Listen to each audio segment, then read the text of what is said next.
members, we're going to reconvene, and we left it with the rebuttal, and now it's open for questions of staff or of the petitioner.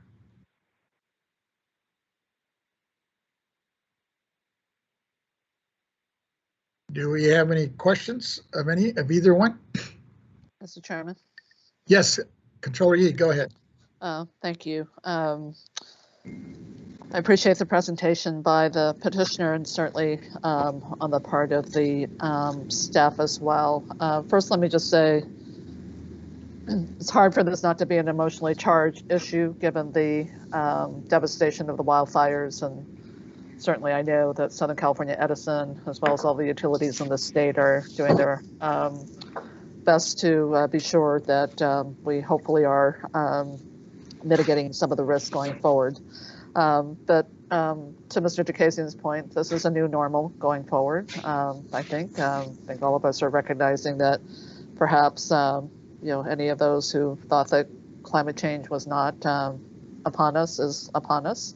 But I guess what I want to say is this: I found this case to be, on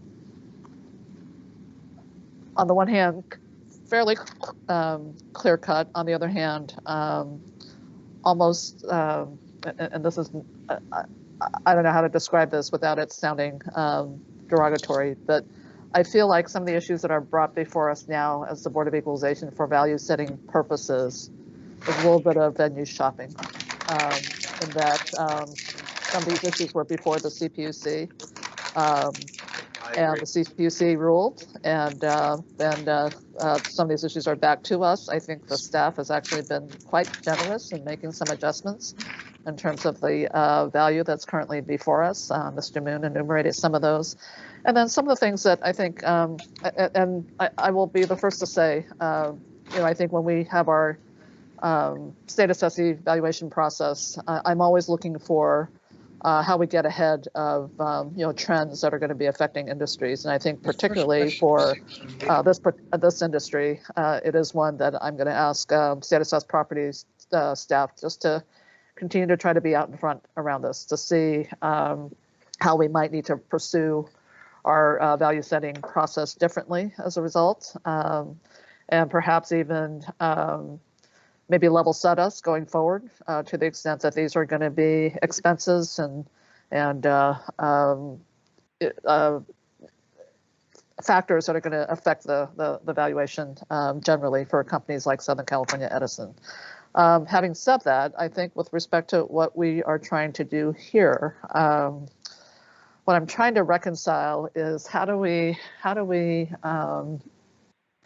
adjust the value downwards as requested by the petitioner that gets us below the 2016 valuation, while at the same time we are seeing increases in capital expenditures.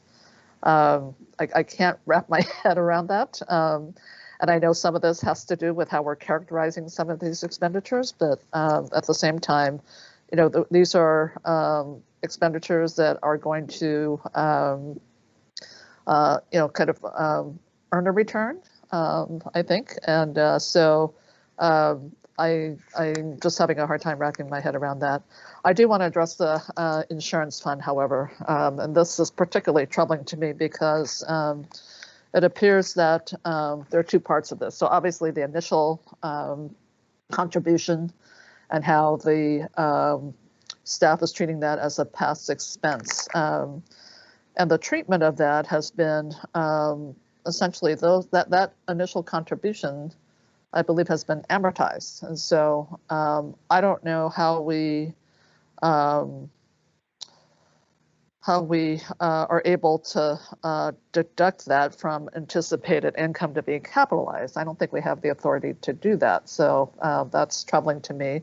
But we did, I think the staff did recognize that certainly with respect to the required annual contributions to the fund, that those are allowable ordinary expenses, and we've made some adjustment related to that. So I guess what I'd like to do, Mr. Chairman, is to see if Mr. Moon and the staff can just help me, and then I want to have a question to Ernst & Young as well. Can just help me. I'm sorry, there's some feedback. Could just help me just walk through the adjustments that we've made and to what issue that response to that the petitioner has raised. Sorry, Missy, this is Richard Moon. Yes. I'm sorry, can I go ahead? Yeah. This is Richard Moon with the legal department. I will leave that to Jack McCool and Dan Jenkinson from SAPD to walk you through those. Okay, and before you do that, I guess I have a threshold question. That's to Ernst & Young, and that is, what is the, I mean, what is the weighting of the indicators that you're seeking? That you know, with respect to how you reconcile the two indicators that are at issue here, the CEA indicator as well as the initial indicator, the HCLD indicator. Madam Controller, this is Marty DeCassi, and I'm going to hand it off to Ernst & Young to answer your question in just a moment. And I would like the opportunity to respond to some of the comments you made, the introductory comments you made. Okay. And in terms of the weighting is an algebraic equation. It's not complicated, and I'm going to let EY describe it. But the bottom line is we took issue with the way that staff was approaching it. We feel that weighting is something that should be done on the back end. It's not a driver of value. And I'll let the EY team, maybe Mr. Chow can respond. Sure. So again, this is Jason Chow with EY. So on the weighting aspect of how we arrived at our ultimate opinion of value, again, there is no mathematical necessarily formula that we can refer to, and I think this is even said or noted in the assessor's handbook and guidance. But the way in which we considered the weighting is we knew that historically the way that SAPD as well as the petitioner had been weighting both approaches, and that's, call it, given the pre-new normal with the impact of the wildfires. And the way that we approach then determining, well, how would we change this weighting and how would we conclude the ultimate opinion of value here is that we knew that it was a 75% weighting to the HCLD. We knew that it was a 25% weighting to the CEA indicator of value. And really it ended up for us being, based on a bit of appraisal judgment. And the way that this appraisal judgment would be applied here is that knowing that there are a number of factors that go into this change with wildfires, and that when you look at the impact of these changes, whether it's the additional risk that's being applied to the capitalization rate, whether it's the impact of the insurance, and whether it's the impact of the claims amounts due to the litigation and due to the lawsuits. All of these amounts are impacts to the earnings of the business. And therefore, because it's being impacted to the earnings of the business, the most appropriate measure then is the CEA indicator of value. And that's something that we've spoken a good bit about when we look to each of these adjustments, and that they are being reflected in the CEA indicator of value. And therefore, because of that, we felt, and it was our judgment, that instead of a 75% and 25% weighting, that the weighting should be slightly higher on the CEA methodology. Certainly, when you look at our indicator of value, and if you were to run a calculation, it certainly would not suggest a 50-50 weighting. We still believe that the HCLD does warrant a predominant weighting. But again, how we arrived at our overall conclusion is looking at both indicators of value and then using appraisal judgment as to why we believe the CEA indicator of value should be weighted a little bit more. And Understand Mr. that. Chow, as to the specific percentage, it ended up being, just for the record and for Madam Controller. So for the record, the approximate amount is 65% HCLD, 35% CEA.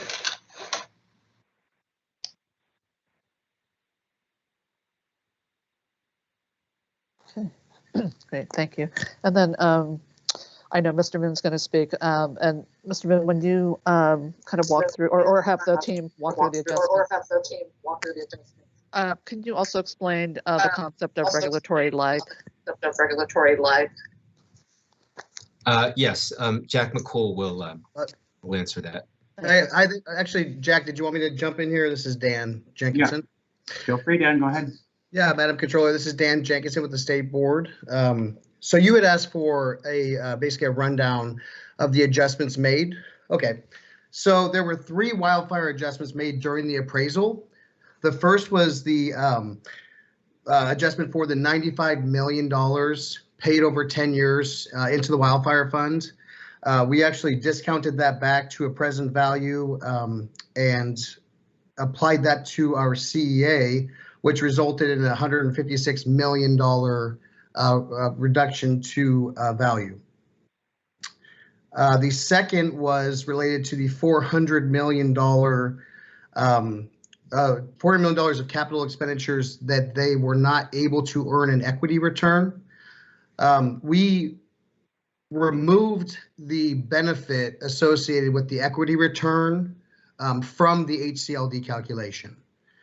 So we basically calculated what the equity benefit would be and removed that from HCLD, which left the benefit of the return of and the return on from the debt with using the debt rate as a discount rate. The third is we did allow the 0.85% of additional equity risk premium to be added to their cap rate. That was the request that the CPUC actually denied, and we did add that because we wanted to ensure that that all obsolescence or all risk was mitigated. So that's really why we gave them that. So those 3 adjustments ended up being $609 million in reduction to value during the appraisal season. During the appeal, we did make we made an obsolescence adjustment to the HCLD to account for the fact that we gave them the 0.85% additional equity risk premium. And that resulted in a $1.2 billion reduction to value. And then we also removed $23 million in expenditures for the SIR expenses, which resulted in a $52 million reduction to value. Excuse me. Now, as far as regulatory lag is essentially, it's a temporary delay in the petitioner's ability to earn a rate of return on some of their capital assets, is the way that I would phrase it. And our opinion is that, or excuse me, regulatory lag. I'm sorry, regulatory lag. So our opinion is that regulatory lag is really the majority of the reason why the indicators are so far apart. And this is why we do give some weighting to the CEA, because we want to acknowledge that fact. So I hope that answers your questions. No, it does answer it. And so, I mean, I suspect that going forward, we're going to be seeing, I guess, some of this reconciled because of the lag, right? And so, and then obviously then the indicators will reconcile according to that. Say that, I'm sorry, can you say that again? No, I'm just saying with respect to the regulatory lag and what you've done in terms of having the indicators reflect that. Oh, yes, ma'am. Yeah, I mean, that's going to be carried forward with respect to when we realize the effects of that lag, and the indicators will be reflective of that going forward as well. Yes, ma'am. Yeah. Okay. All Madam right. Controller, may I respond to some of the points, please? Yes. Yes. So I want to start at the outset, and I understand that you're trying to couch your comments carefully. I can assure you that there is, I can assure you that there is no venue shopping taking place here. We have no choice but to come to the board because the board's the one that sets and equalizes the value. So in terms of what may or may not have taken place with respect to CPUC, it's not binding on the board, first of all, and is just sort of beside the point. If we are going to talk about CPUC, the CPUC recognizes that we cannot earn an equity return on these assets. And to Mr. Jenkinson's point, there's no money being made on the debt side either. And I can have Ms. Wood attest to that if you would like. That's why we're asking for the entire amount to be pulled out. These other concepts that Mr. Jenkinson is talking about in terms of value concepts, members, are not part of the HCLD calculus. HCLD is concerned strictly with ability to return, which is what rate base is. So if you can't return on it, it needs to come out of HCLD. Point number one. Point number two, in terms of the asset additions, I think Mr. Jenkinson just made our point for us. That's why you have net asset additions of $5 billion in the current year, and you have the value increases don't necessarily follow. I mean, I direct you back to slide 8. I mean, look at the asset additions in the previous years and look at the value increases. Why didn't staff reduce our value in 2015 when we retired songs and had a net asset decrease? Those two things don't go together because of that regulatory lag. And some of these assets, there's a permanent lag because we can't earn on them, like the capital expenditures. The legislature has precluded us from earning on them. So I wanted to address that. And in terms of the insurance fund and amortization, I don't want us to get locked in to certain terms. This is not the amortization of a capital asset. This is asking for a prepaid expense to be ratably spread over a period of years to properly reflect the position of the company. This was a prepaid insurance expense made. The legislature made it crystal clear that this is insurance. And so for the staff to now come in and say, we don't think it's insurance, or we don't think it's going to be replaced, if they thought that this was a non-recurring expense, they wouldn't have allowed the $95 million in the annual contributions. We're just saying that the front-loaded expense, which was needed to capitalize the wildfire insurance fund, we're asking for that to be ratably spread so it gives a proper picture, and as Mr. Mano says, doesn't distort the picture of the company in any given year. All of a sudden we have a 2.4 billion and then nothing the following year. That kind of distorts the picture. So I wanted to just make those points, Madam Controller. Thank you. Thank you. And I guess, I mean, I don't know that we, and I'm going to go back to Mr. Moon and the team, but in terms of our limitations on looking at how we treat that amortization, I mean, I thought that we had some limitations, or maybe just. Yeah, Ms. He, this is Richard Moon from Legal Department again. Yeah, you're absolutely correct. The reason why that $2.4 billion initial contribution is not deducted is because that AB 1054 mandated initial contribution will not recur. That $2.4 billion is not going to happen again. It's not necessarily that because we think it's not best characterized as insurance, although we don't. And Mr. Dekazian had mentioned that AB 1054 makes that clear. We would disagree. It is true that AB 1054 calls it an insurance fund in the intent language. However, in the operative position, in the operative portions of the legislation, it is not referred to as insurance at all. And petitioner itself points out a passage, I believe, from its annual report that says that it accounted for the fund similar to prepaid insurance. Well, if it is prepaid insurance, there would be no need to treat it similarly to prepaid insurance. They would just treat it as prepaid insurance. But again, that's not the main point of why we are not allowing this as a deduction. It's because that 2.4 billion will not recur. They've annualized that or amortized that over 10 years. If in the future they need to make another initial contribution or series of contributions, we would allow that. In the future, if they can't, if this fund ends and they need to go out and get private insurance, we would allow that as well. But at this point, it's just unknown what's going to happen, and nobody even knows how long this fund will last. It could last till next year. It could last 10 years, 15 years, 50 years. We just don't know. Madam Controller, may I? Madam Controller, may I? Yes, please, Mr. Takesi. So first of all, I think this is part of the problem. So staff is sort of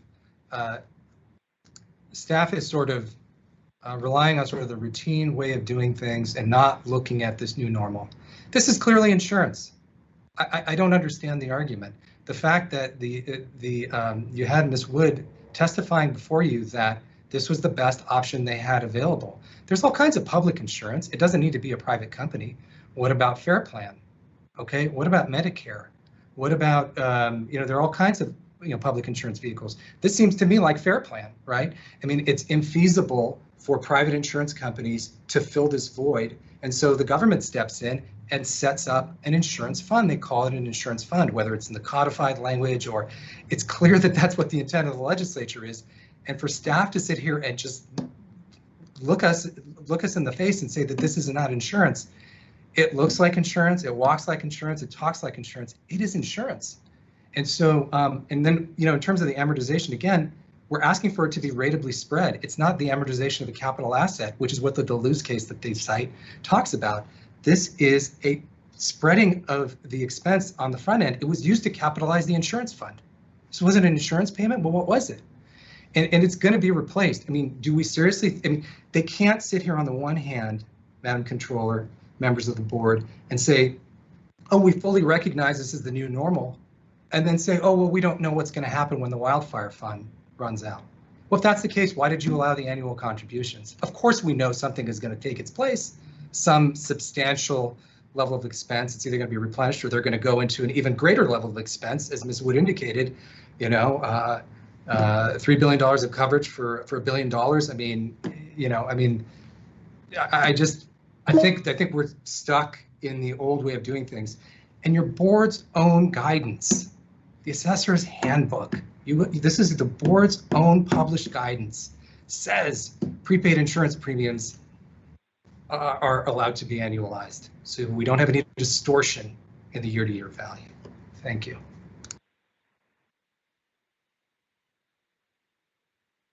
Question, if I could. This is Member Gaines. No, Controller Yee, I think you're muted. You were speaking. Yes, I just wanted sorry. to, no, that's Go okay, Board Member Gaines. I just wanted to Sure.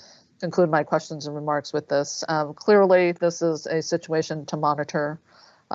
We have a set of rules and guidance that still governs how we do our value setting.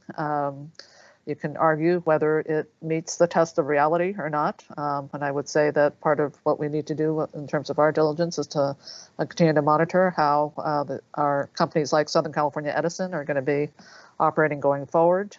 Certainly the CPUC will continue to focus on risks and all I'm saying is I do think there'll probably come a point in time of where we're going to need to make some potential adjustments in terms of how we approach the value setting, but I don't think we're there yet. There have been expenses, there have been expenditures that have been characterized. I think we're applying the appropriate guidance and standards in terms of how we reach the value. And again, there are still expenditures that are going to yield a benefit, down the road. And so I think I'm comfortable with where we are at this point with what the staff is recommending, but also just to say, I want all parties to be just vigilant about monitoring the situation. It is clearly getting into a little bit of uncharted territory, but at the same time, I'm comfortable with where we are today. Thank you. Thank you. Is that Member Gaines? Did you have Yeah, thank you. Just want to focus on this insurance issue because I don't understand why the prepaid aspect of this insurance is not considered an expense, and the fact that you've set up this wildfire insurance fund seems to me that is an answer for a lack of insurance available within the marketplace. And so we have the petitioner, in this case, putting money aside for I think, existing and future claims. And so it just baffles me as to how that could be included within the valuation. Why wouldn't that be separated and treated as an insurance expense?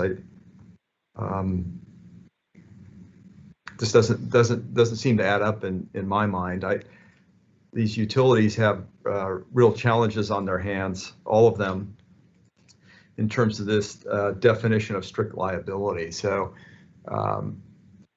not just what's occurred in the past, but what will occur in the future in terms of wildfire risk. I don't think that's going away anytime soon.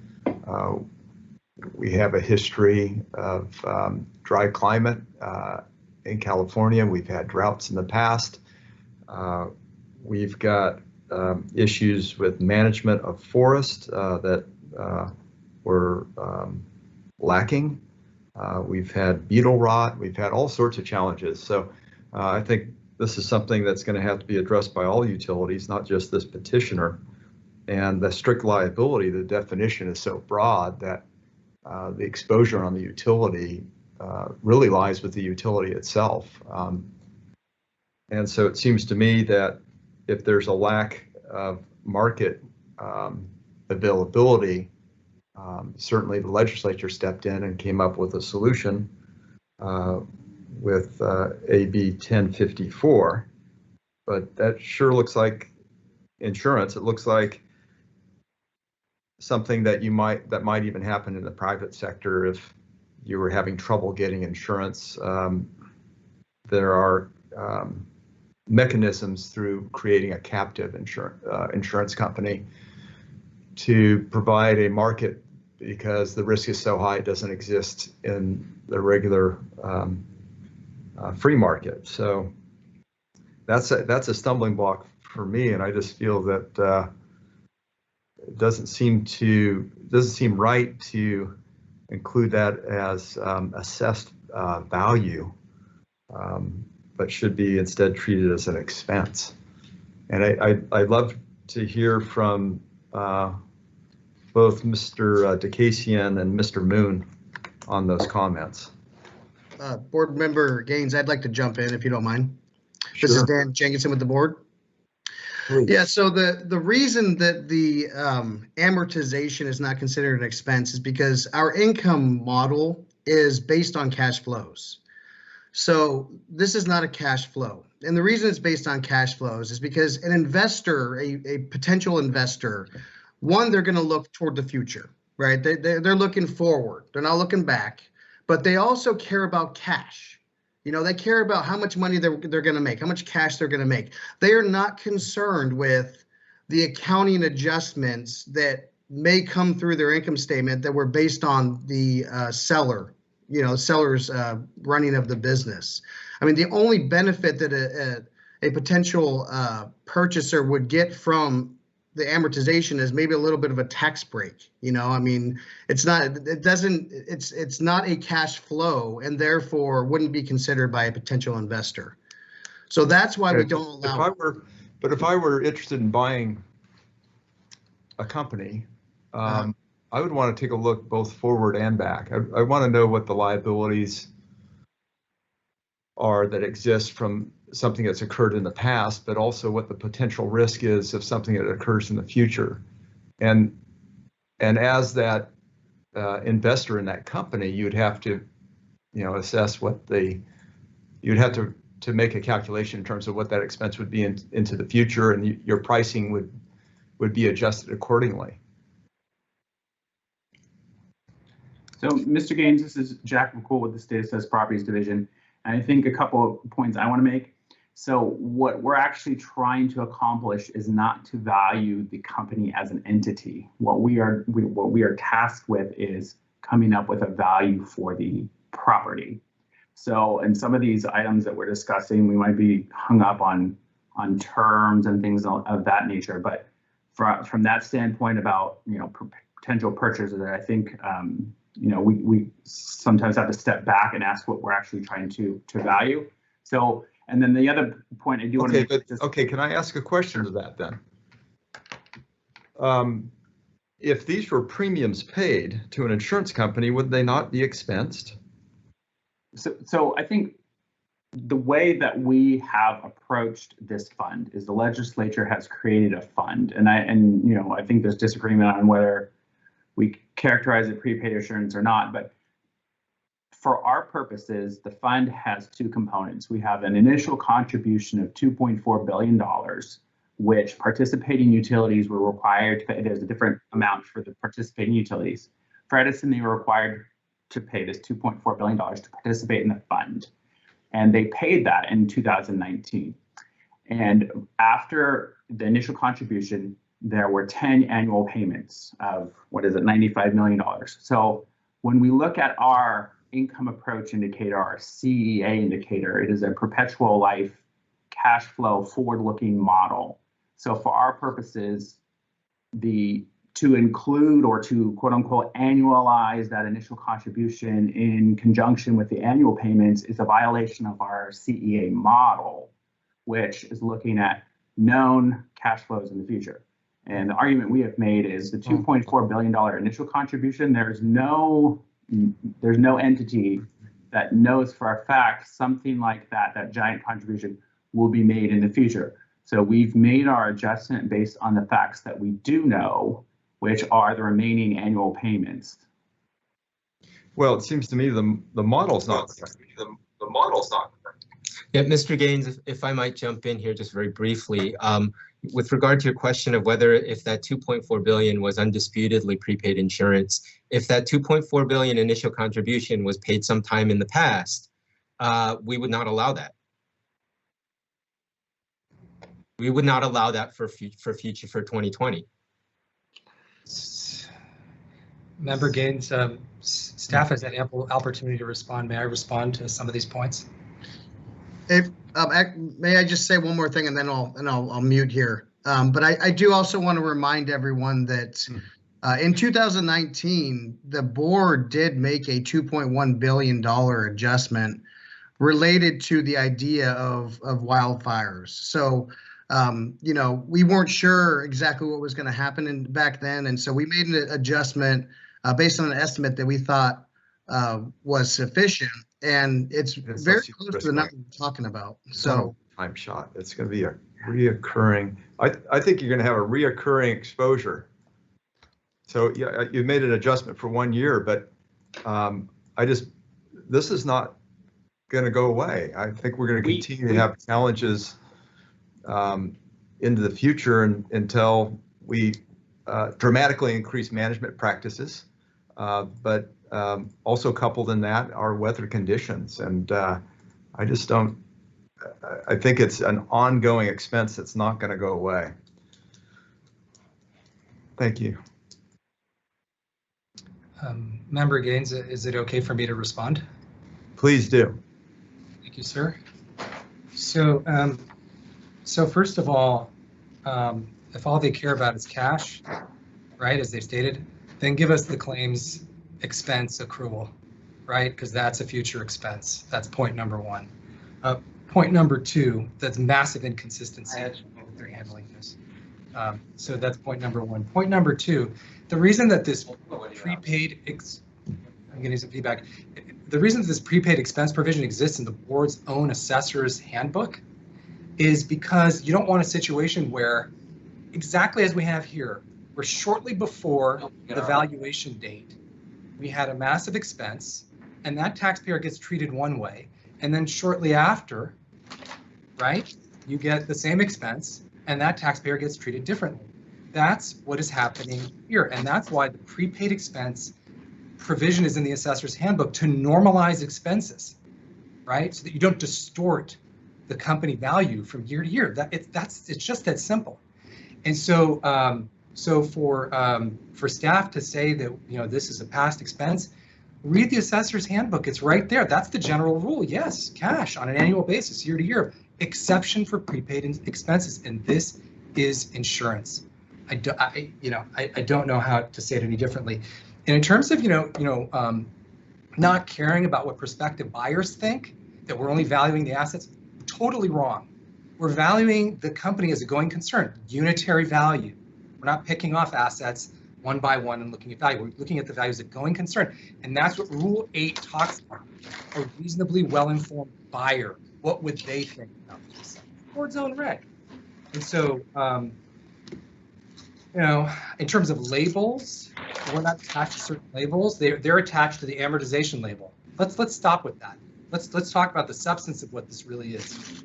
Spreading of a payment over time. That's all we're talking about. Spreading of a payment over time. Not a capital asset that we're depreciating. So thank you for the opportunity. Great. Yeah, thank you for that clarification. I still feel that ought to be expensed on an annual basis in terms of this insurance wildfire insurance fund and the prepaid insurance. So thank you. No further questions. Thank you.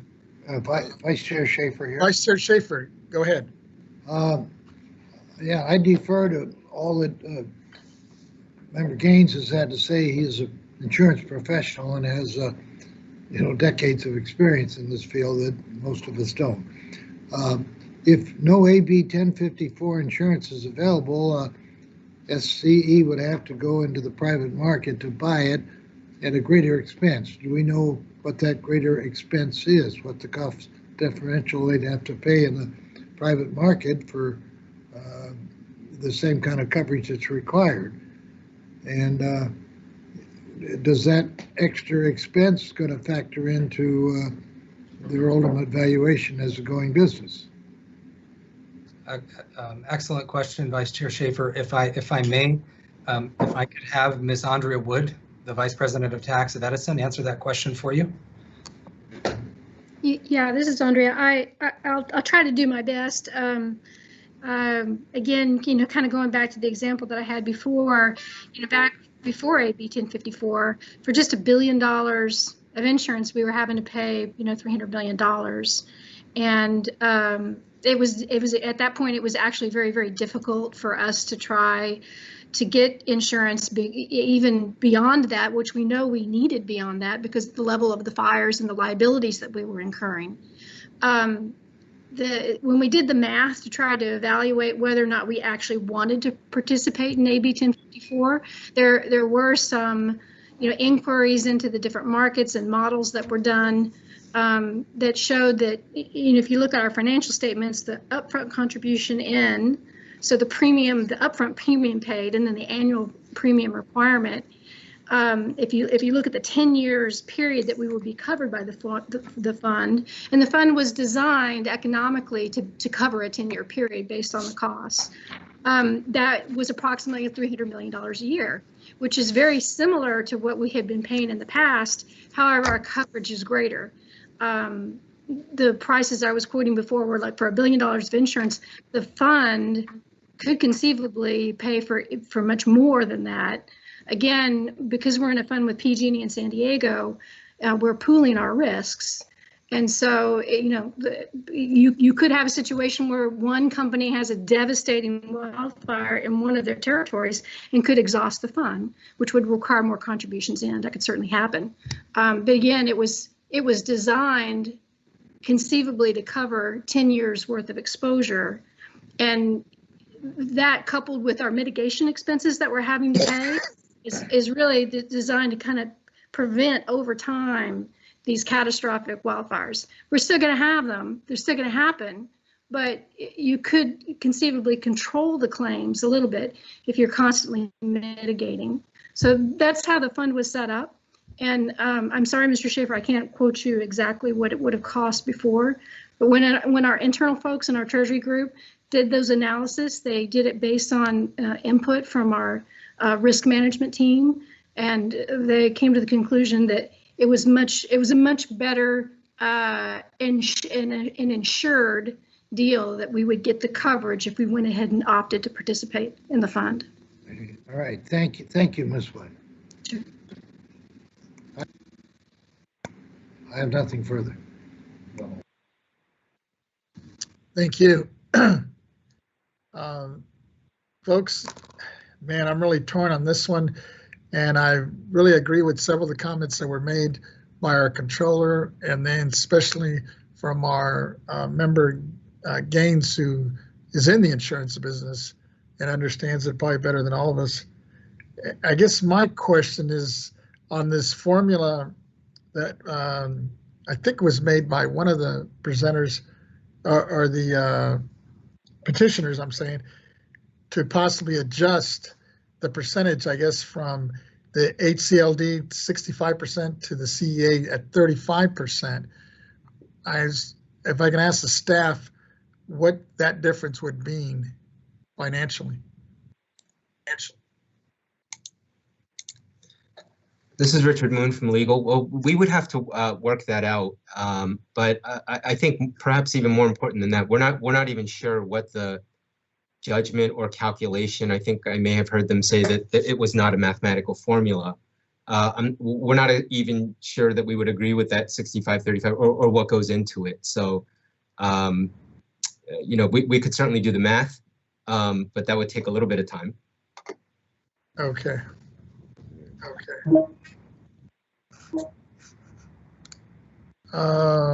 Mr. Chairman, we can run the numbers on our end as well.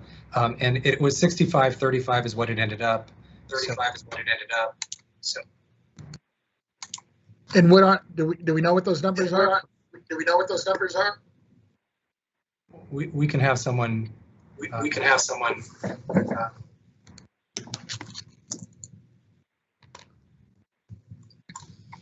Let me, if there's no other questions or comments from members, let me just check with Taylor and see if there's anybody in the public. Any written comments or public comments on this? Yes, Chairman Vasquez, we do have one submitted comment, which I will read into the record. It was submitted Monday, December 14th.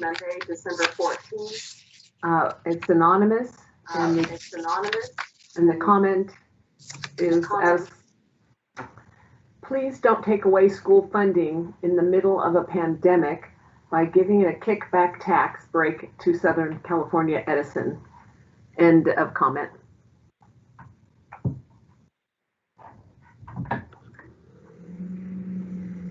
Oops, you're muted, sir. I'm sorry, was that the only comment we had? That is the only comment. We certainly could turn to the AT&T operator to see if there's any public commenters on the line. Please.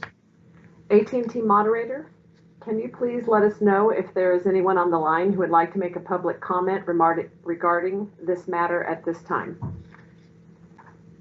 Okay, ladies and gentlemen, if you do wish to make a public comment, please press 1, then 0 at this time.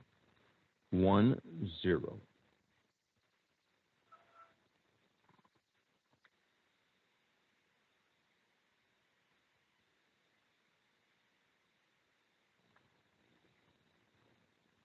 And we have no one queuing up for comment. Thank you. Thank you. Members, this item is now before us.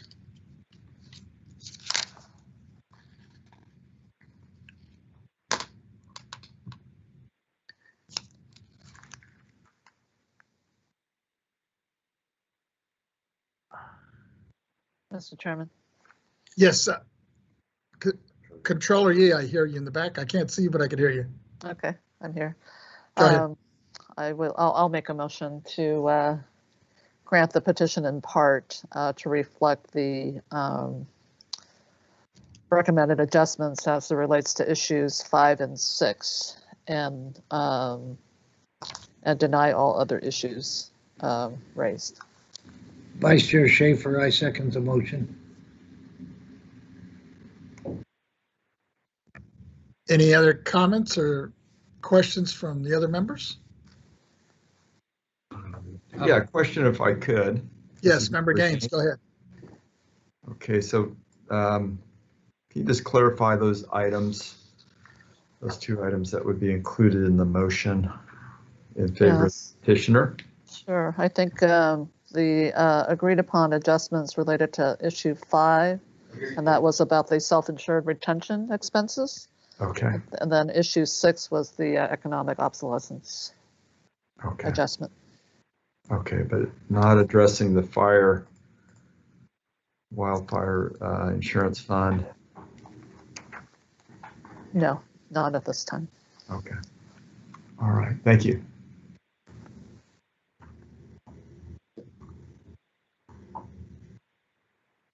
All right, so we have our motion and it's been second.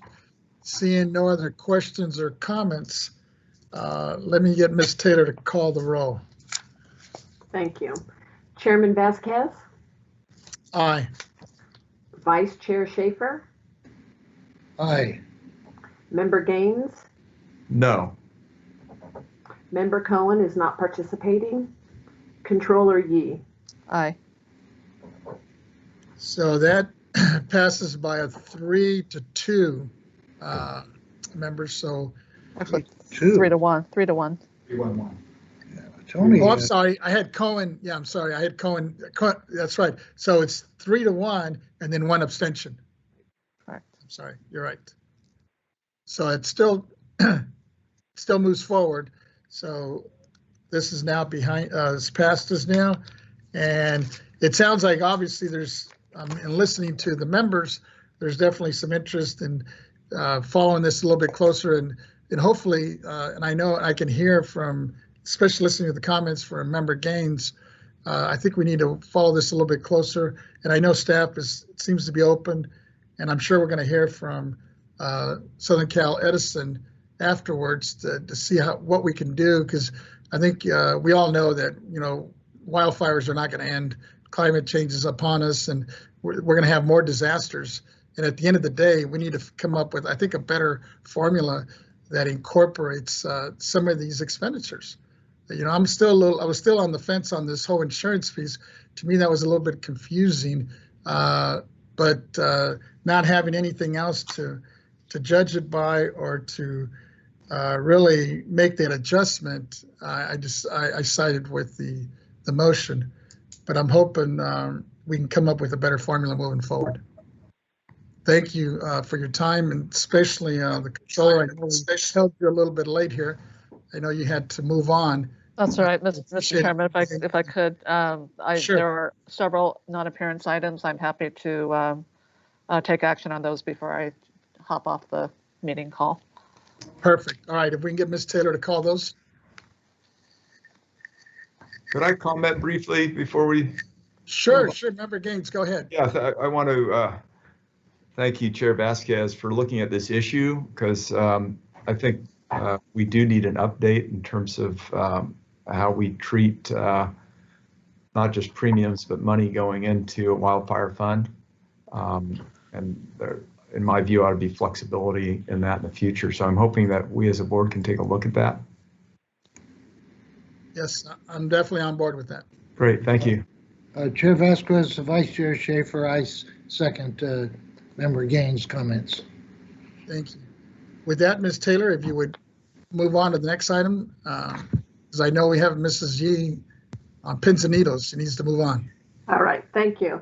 The next item on the agenda is D2, Tax Program Non-Appearance Matters, Consent Property Tax Matters, Petitions for Reassessment of Unitary Value. These matters do not require contribution disclosure forms. Item A, Los Esteros Critical Energy Facility, LLC, 1143-106-4130. Item B, CenturyLink Communications, LLC, 2463-106-4120. All parties have waived their appearances and have not waived confidentiality to the record. This is a constitutional function. This matter will be presented by Mr. McCool. Good afternoon. Once again, Jack McCool, Chief of the State Assessed Properties Division. Before you today for your consideration and adoption are 2 petitions for reassessment of unitary value. Staff and petitioners are in agreement on the recommendations, and I ask for your adoption. Thank you. Mr. Chairman, I'll move the staff recommendation on both items, both sub-items. It's been moved, and I will second that. Before we take a vote on this, though, I guess we need to hear if there's any public comment. And also, just a quick, I'm assuming Member Cohen has rejoined us on this? Is she back?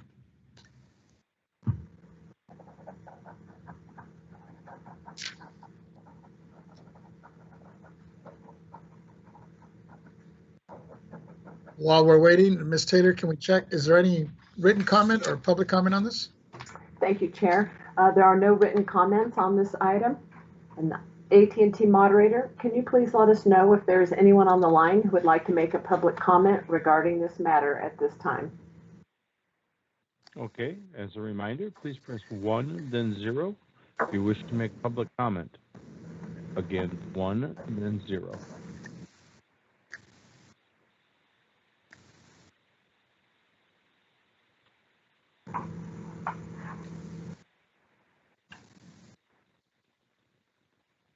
And we have no one queuing up for comment. Thank you. Thank you. With that, Ms. Taylor, if you would please call the roll. Chairman Vasquez, Aye. Vice Chair Schaefer, Aye. Member Gaines, Aye. Member Cohen, Aye. Controller Yee. Aye. So that's unanimous of all those present. Thank you. And with that, we will excuse our controller and move on with the next. Mr. Chairman, I think the next series of sub-items are also constitutional functions. Oh, I'm sorry. Item E, yeah. Yes, go ahead. The next item on the agenda is E, Tax Program Non-Appearance Matters, Adjudicatory Legal Tax Matters. These matters require contribution disclosure forms. Contribution disclosure forms were not received for all matters prior to the beginning of the board meeting. No disqualifying contributions were disclosed. All parties, agents, and participants are on the alphabetical listings provided to your office. Forms were missing from the following entities: A, Crown Castle Fiber; C, Delta Energy Center; D, Otay Mesa Energy Center; E, Russell City Energy Company. All parties have waived their appearances and have not waived confidentiality to the record. This is a constitutional function. This matter will be presented by Ms. Garrett in 3 groupings, taking up first item 1A, or 3A, and then 3B, and then 3C, D, and E together. Ms. Garrett? Thank you, Ms. Taylor. Good afternoon, Chairman Vasquez and honorable members of the board. My name is Sarah Garrett, the appeals attorney for the State Board of Equalization, and I serve as a neutral fact finder on behalf of the board in the cases before you. Today, as Ms. Taylor noted, I have submitted 5 summary decisions for your consideration. In each of the cases, the parties are requesting the board decide the petition on the basis of the written record, and the parties have waived their appearances before the board. As Ms. Taylor noted, we are beginning with the petition of Crown Castle Fiber. Crown Castle Fiber is a telecommunications infrastructure provider that has acquired a few companies within the past decade. These acquisitions have resulted in overlapping outside plant assets. The petition had one primary issue: how much overlap of the outside plant assets existed within the underlying 2020 board-adopted assessment. As I describe in greater detail within my summary decision, the parties were able to come to an agreement on this case. However, it is being heard as an adjudicatory matter as the petitioner reserved its right to appeal the board's determination. Based on the written record and as reflected in greater detail, in my summary decision, I am recommending the board grant the petition in part consistent with the agreed to resolution of the petition. This recommendation is supported by the evidentiary record of the petition. I ask for the board's adoption.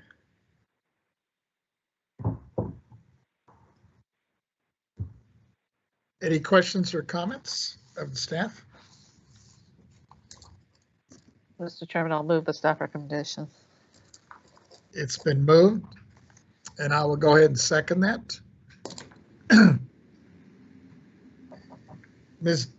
Taylor, do we have any written comments on this? There are no written comments. AT&T moderator, can you please let us know if there's anyone on the line who would like to make a public comment regarding this matter at this time? Okay, once again, if you'd like to make public comment, please press 1, then 0 at this time. 1,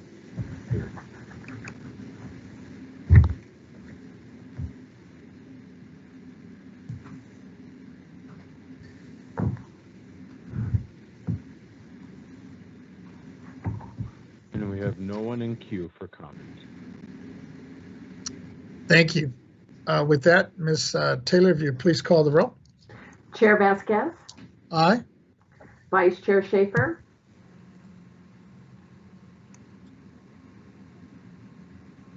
Vice Chair Schaefer, Aye. Member Gaines, Aye. Member Cohen, Aye. Controller Yee. Aye. So that's unanimous of all those present and voting. With that, Ms. Taylor, call the next item. Okay. Ms. Garrett will present item B. Thank you, Ms. Taylor. Chairman Vasquez and honorable members of the board, we will now move on to our next petition, Sunrise Power Company, LLC. Petitioner is a power generation facility located in Kern County. Petitioner has raised one primary issue with their 2020 board adopted unitary value, whether their income value indicator was overstated. Petitioner has the burden of proof to show that the assessment was incorrect or illegal. Petitioner submitted its own income approach to support its requested value within the petition, but did not include any argument or evidence that showed respondent erred as a matter of law or in their appraisal approach. Based on the written record and as reflected in greater detail within my summary decision, I am recommending the board deny this petition, letting the 2020 board adopted value stand as is. I ask for the board's adoption of my recommendation. Thank you. So moved. It's been moved by Member Gaines. I'll second. It's been seconded by our Controller Yee. Seeing and hearing no other comments or questions, Ms. Taylor, you would is there any written opposition to this, or can we check with AT&T? Yes. Chair Vasquez, there are no written comments. AT&T moderator, can you please let us know if there is anyone on the line who would like to make a public comment regarding this matter? Okay, if you'd like to make public comment, please press 1 and then 0 at this time. 1, 0.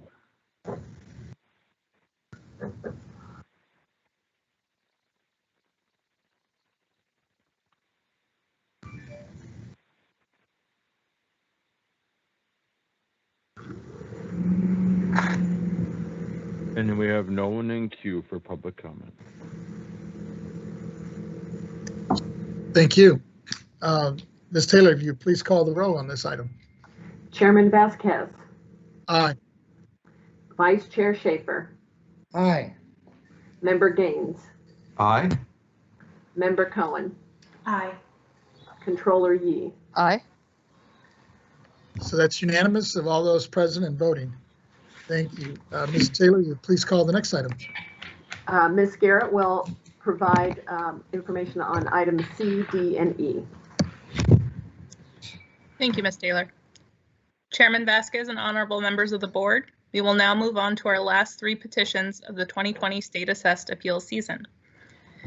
Delta Energy Center, Otay Mesa Energy Center, and Russell City Energy Company are 3 electric generation facilities that are wholly owned or primarily owned by Calpine. All 3 cases raise the same primary issue with their 2020 board adopted unitary value, whether the income value indicator was overstated. Petitioner has the burden of proof to show that the assessment is incorrect or illegal. Each petitioner submitted their own income approach to support its requested value in the appeal, but did not include any argument or evidence that showed respondent erred as a matter of law or an appraisal approach. Additionally, Russell City Energy Company also requested a revised reliance on the income and cost approach, but did not provide any argument or evidence to show respondent erred. Based on the written record and as reflected in greater detail within my summary decision, I am recommending the board deny each of these 3 petitions, letting the 2020 board adopted values stand as is. I ask for the board's adoption of my recommendation.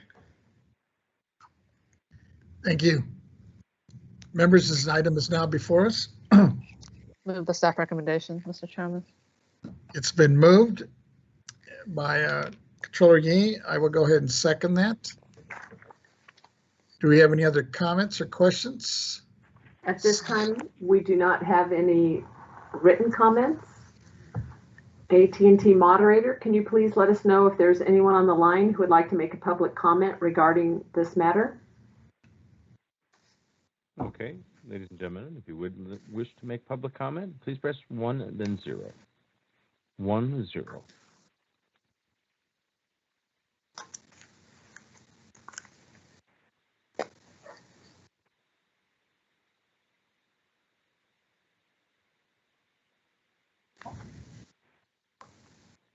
And we have no one in queue for public comment.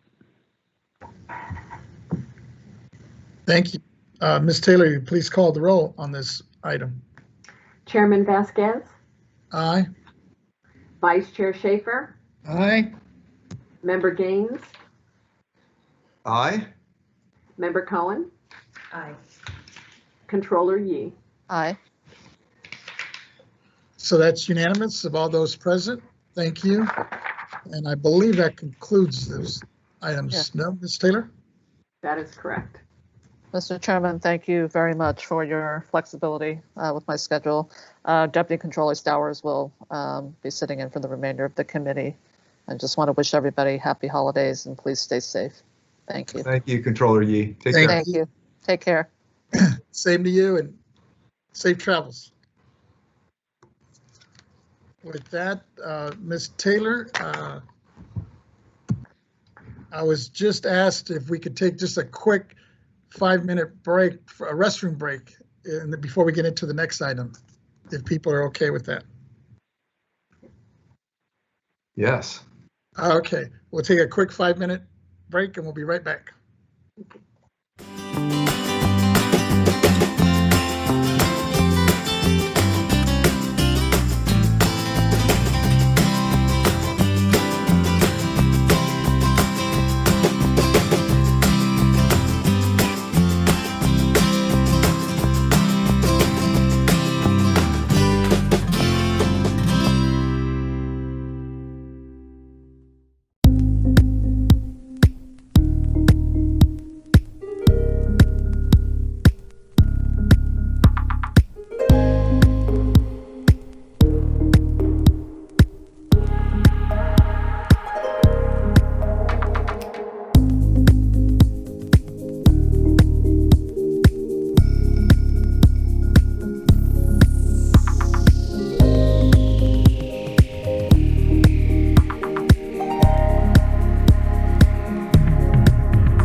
Taylor, I guess we're ready to reconvene.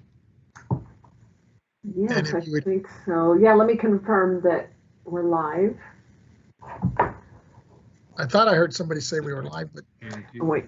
You are live. All right. All right, we are live. okay, we are back. Ms. Taylor, if you would please call the next item. The next item on the agenda is item I-1, organization of the board. The board will vote to elect a new chair and vice chair effective January 1, 2021. Mr. Nanjo, Chief Counsel for the Board of Equalization, will be facilitating this discussion. Mr. Nanjo? Thank you, Ms. Taylor. Chairman Vasquez, Vice Chairman Schaefer, honorable members of the board, this item is on your agenda this month in pursuant to the vote that was taken at the November meeting to hold elections annually at the December meeting to vote in a new chair and vice chair. Their terms will be effective January 1st, 2021 through the end of the calendar year. If there are any questions, I'm more than happy to assist or facilitate in any way you need me to. Thank you, Mr. Nanjo. I guess let me just open up, consistent with the motion that we made, well, actually the changing of the whole governance at our last meeting. And then I believe there was a comment or a suggestion by, I think it came from my Vice Chair Schaefer, about those that were interested, especially in the chair position, to give them an opportunity to at least put out their interest and their vision for the board. I'm definitely interested in continuing if that's the will of the board. Specifically since, this year with COVID, there was so much going on and I thought we did so much, but I think there's so much more to do as we look at some of the issues coming up in this coming year. The one that really hits me real hard is this whole decline to value. I think we need to really get out in front of this one, as well as Prop 19 now that it passed. And I know a little bit later, well, actually, I guess tomorrow, we'll be hearing more from staff and from the assessors on their opinion and their suggestion and their ideas on what we need to do to hopefully get out in front of that one as well. But for me, I think it's all about us as a board taking some leadership here, especially as it pertains to decline of value and the Prop 19, because I think we could play such a big role in this, especially with the legislators and working to put together some good cleanup language, which I'm prepared to do. And I'm hoping, and I know I've heard from several of our members in our public discussions in the past on this issue, and I think we really need to start really looking at and digging in deep with this one. And I know our legal team has already looked at some of those analyses, and I've sat with my legal team, and there's a lot that needs to be done in that area, and I'm looking forward to making that happen with your support. The other big one for me, obviously, is also moving forward with the whole integration and the acceleration of our this certificate we were looking at, and I was working with Member Gaines on this, and my assessor here, Jeff Prang in LA, to try to move that as quick as we can, because I know even though Prop 15 didn't pass, we're hearing from especially the large counties that they are really starting to feel the pressure in the heat and the lack of resources and staffing to really get into the appraisals that they need to do. So I really want to make sure that we hit the ground running on that one and move that one forward. The other one for me is working a little bit closer, which we have, I think, already with CAA and some of the other partners that we have on what we can do to try to expedite and make things or streamline things a little bit for the taxpayer. And really looking forward to your participation as well as our partners on this to see what we can do to make sure that we put in place, I think, some real good work groups. And I guess we're going to be talking about that a little bit later with Member Cohen.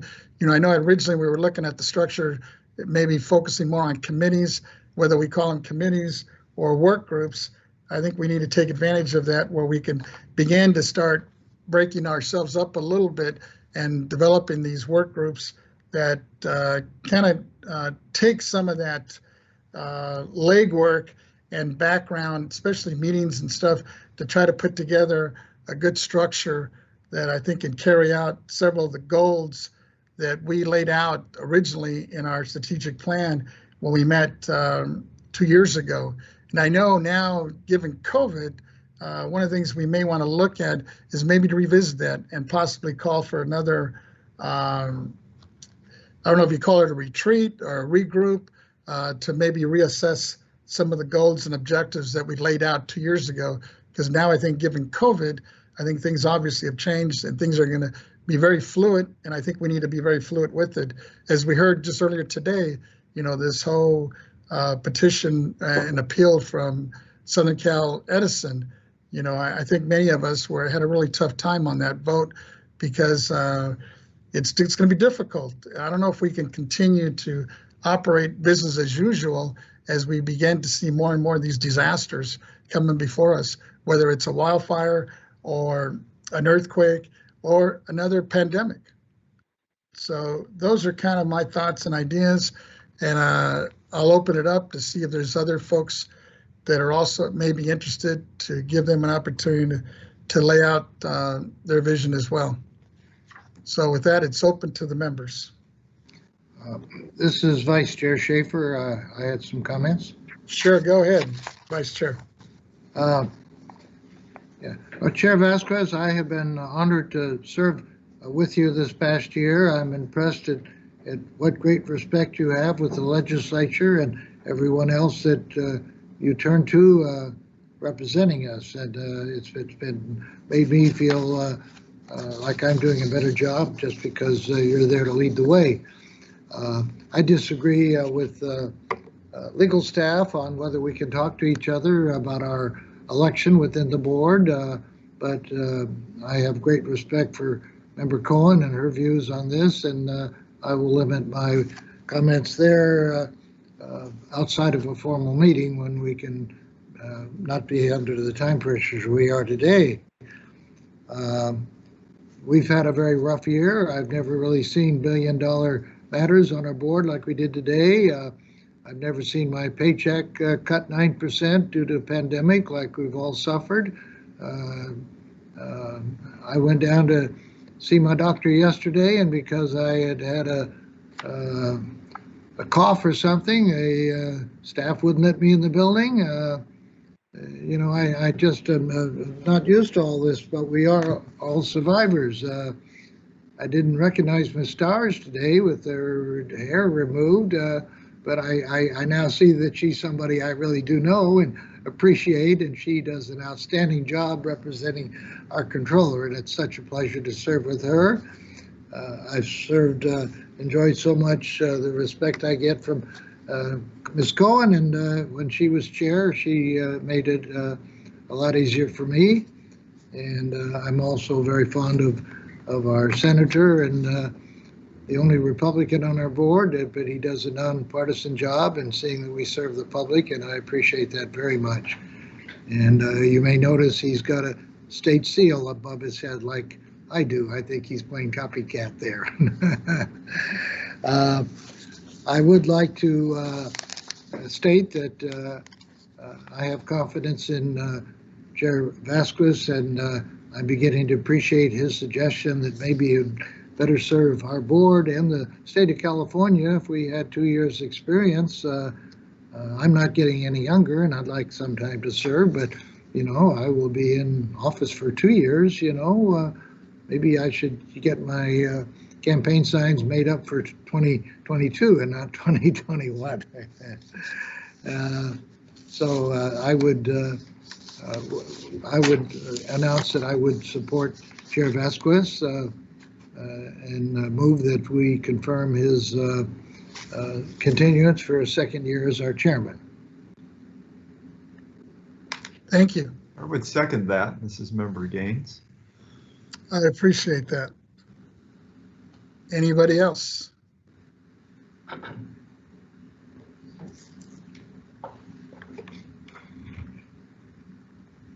Hearing and seeing no other hands, Mr. Nadja, do we just call for a roll?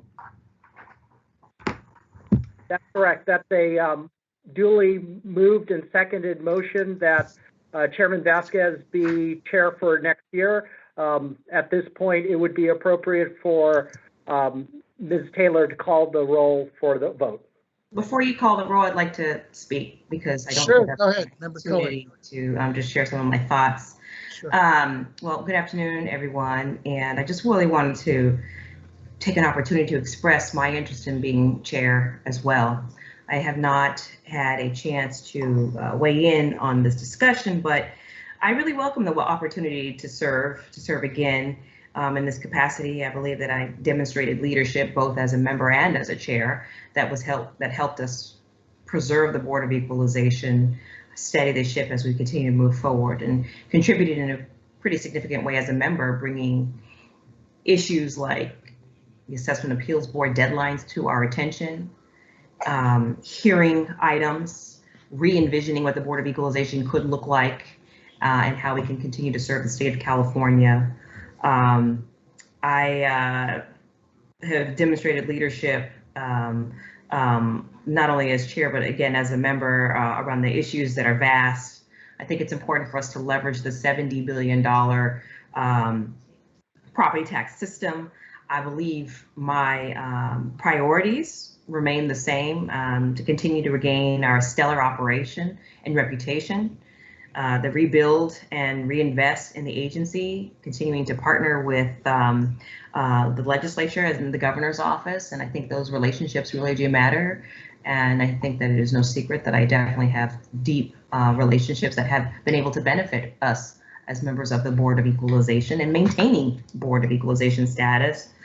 I want to continue to leverage our collective abilities to provide the public, to provide taxpayers, to provide our stakeholders, assessors, Assessment Appeals Board, the resources needed for this system to continue to work on behalf of the people of the state of California. I'd like to consider this a partnership between all of us, and would consider that you support me also as a chair. I understand that there's the motion has been made and seconded, but I don't believe I had an opportunity to speak. So perhaps someone could rescind the motion and make a new one that would allow me to serve, and allow this body to work within agreement with our governance of one-year terms. And I'd like to continue to advocate for the restoration of the State Board of Equalization. Thank you. Thank you. Mr. Nadja, just from a parliamentarian point of view, we do have a motion and a second, so I guess it's appropriate to call for the vote on that first, no? Correct. You can, unless the maker or seconder of the motion want to rescind their motion, you have a duly moved and seconded item. You can take the vote. At this point, I would recommend finding out if there's any public comment, but other than that, you can proceed with the vote. And are we able to call for discussion, Mr. Nanjo? I believe Mr. Chair Vasquez did call for discussion, and I think your comments were part of that discussion. You can have further discussion if you wish. Thank you. Do we have, I'm sorry, yes, Yvette Stowers, go ahead. I would like to have a discussion. Sure, go ahead. So for one, based on my great note taking, well, first of all, thank you for noticing my short hair. It's my stay-at-home order look. Short hair, short nails, never knowing when the salons are going to reopen.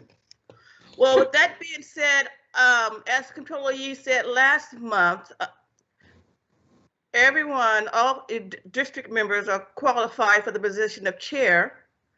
and she welcomes either four of you to sit with her as a member of the Franchise Tax Board to see a different perspective of a different board. It's a great opportunity to see something different.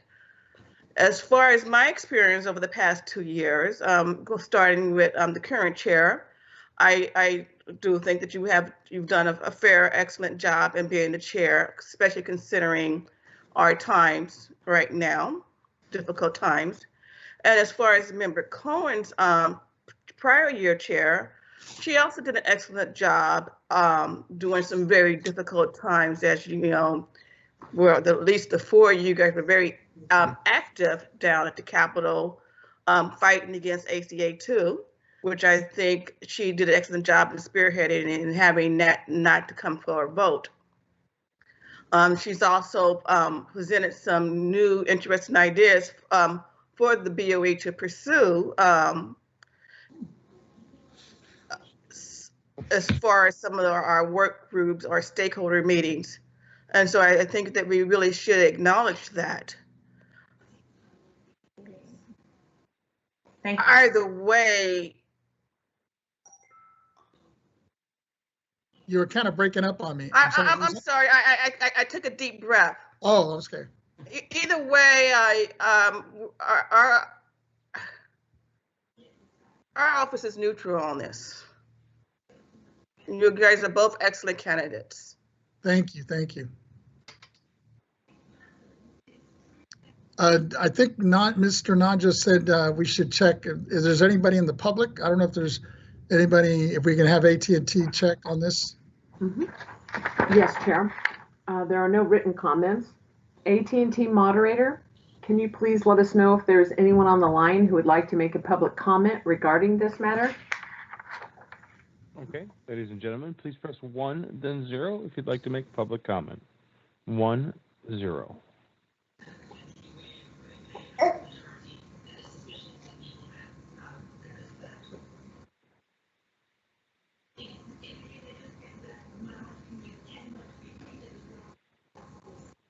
And we have no one in queue for comment. Chairman Vasquez? Yes, go ahead. I'm sorry. I also, although this item was on the agenda, I actually thought that Controller Yee was going to be here at the time that we have allotted to actively participate in this. But as you know, we went a little longer on our property tax items, and she's not here. So we have not had opportunity, her and I, to discuss this issue. So I will not be voting on this matter. Thank you. I appreciate, I understand that. Well, let me go ahead and call for the vote, and then if it goes nowhere, then we'll continue the conversation. Ms. Taylor, if you please call the roll. Yes. Chairman Vasquez. Aye. Vice Chair Schaefer. Aye. Member Gaines. Aye. Member Cohen. No. And Deputy Controller Stowers is not participating.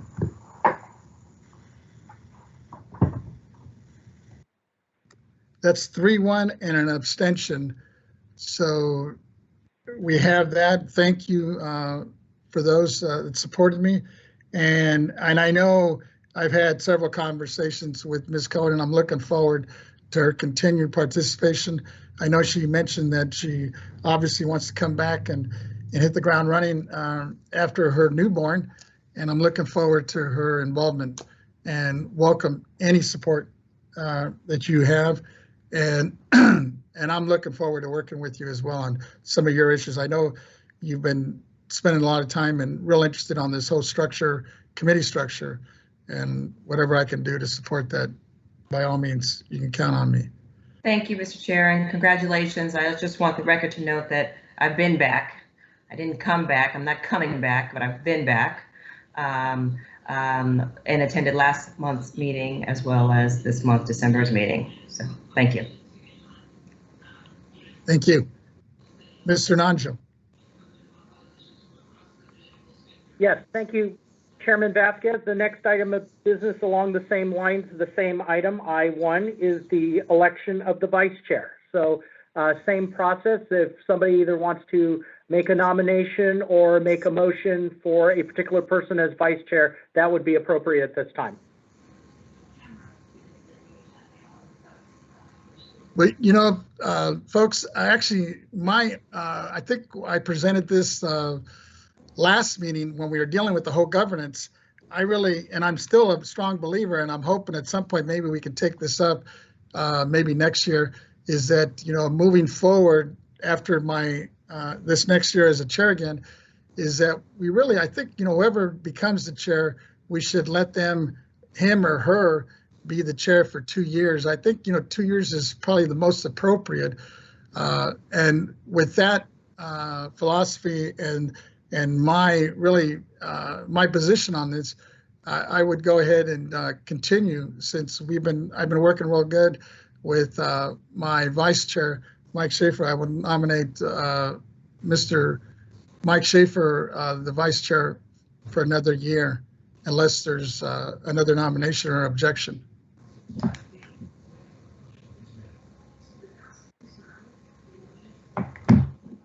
I would second that. This is Member Gaines.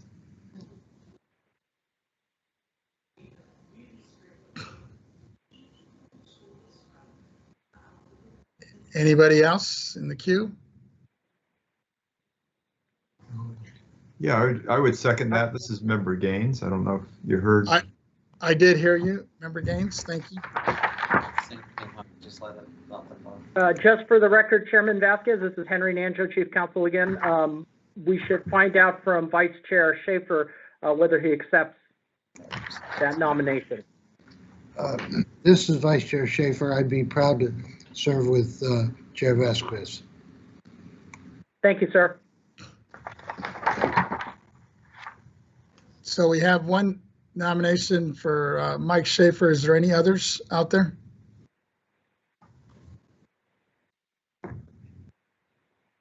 Hearing none, seeing none.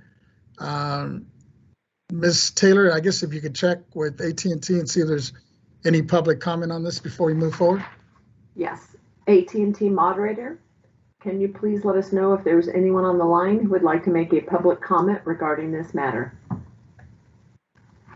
Okay. If you'd like to make a public comment, please press 1, then 0 at this time. 1, 0.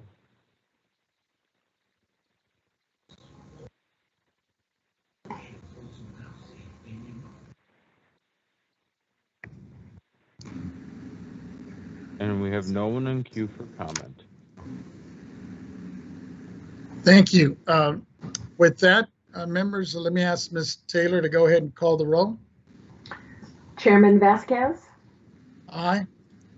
Vice Chair Schaefer? Aye. Member Gaines? Aye. Member Cohen? No. Deputy Controller Stowers abstains. Wait, I didn't say that. Oh, I'm so sorry. But yes, I'm not voting on this matter either. Thank you. Okay, members, so that goes as a 3-1 and an abstention then. Thank you all, and looking forward to continuing our work. And with that, I want to ask Ms. Taylor to please call the next item. Our next item is J1, approval of board minutes. We will be approving board minutes for October 20 through 21, 2020, and for November 17th, 2017 to 18th, 2020.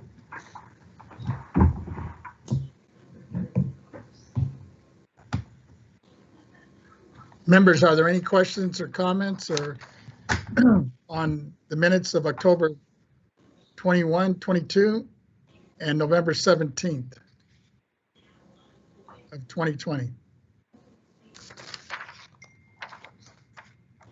Motion to approve. This is Member Gaines. It's been moved by Member Gaines. I will second that. Seeing no hands or comments, Ms. Taylor, is there any public comment on this? There's no public comment, but I'll check with the moderator. AT&T moderator, can you please let us know if there's anyone on the line who would like to make a public comment regarding this matter? Okay. Once again, if you'd like to make a public comment, please press 1, then 0. 1, 0.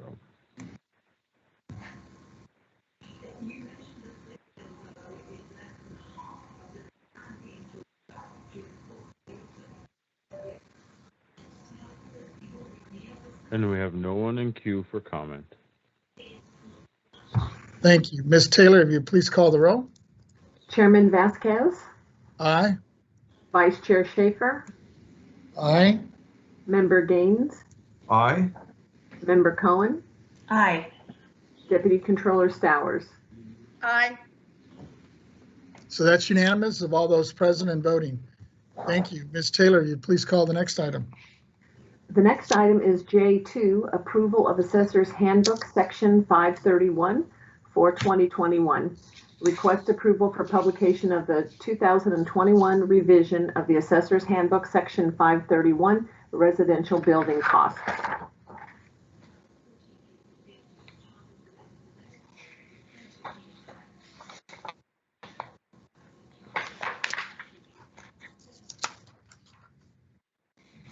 Thank you, Ms. Taylor. And with that, we have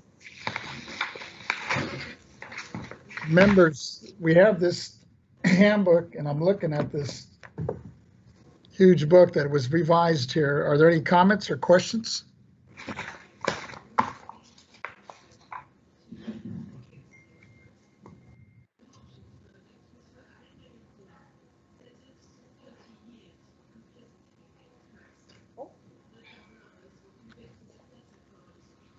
Motion to approve?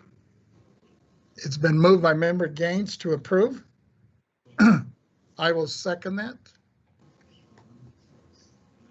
Any other comments? I'm looking for hands or questions. Seeing and hearing none. Ms. Taylor, if you would check, is there any written comments on this? There are no written comments. AT&T moderator, can you please let us know if there's anyone on the line who would like to make a public comment regarding this matter? Okay. If you'd like to make public comment, please press 1, then 0. 1, 0.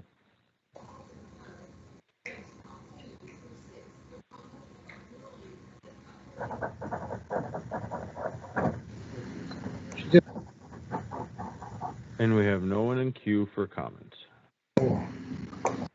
Thank you. With that, members, Ms. Taylor, if you would please call the roll. Chairman Vasquez, Aye. Vice Chair Schaefer, Aye. Member Gaines, Aye. Member Cohen, Aye. Deputy Controller Stowers. Aye. So that's unanimous of all those present and voting. Ms. Taylor, you please call the next item. The next item is J3, Approval of Assessor's Handbook, Section 534 for 2021. Request approval for publication of the 2021 revision of the Assessor's Handbook, Section 534, Rural Building Costs. Members, this item is now before us. Are there any comments or questions about the revisions to this handbook?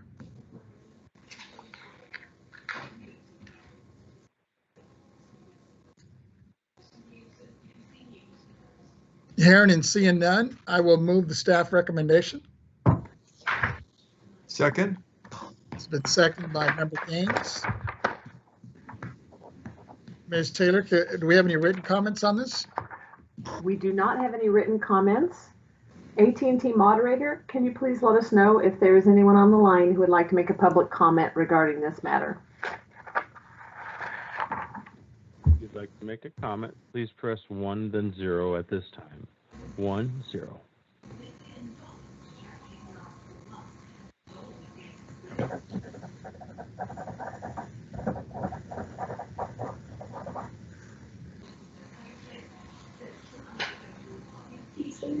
And we have no one in queue for comment.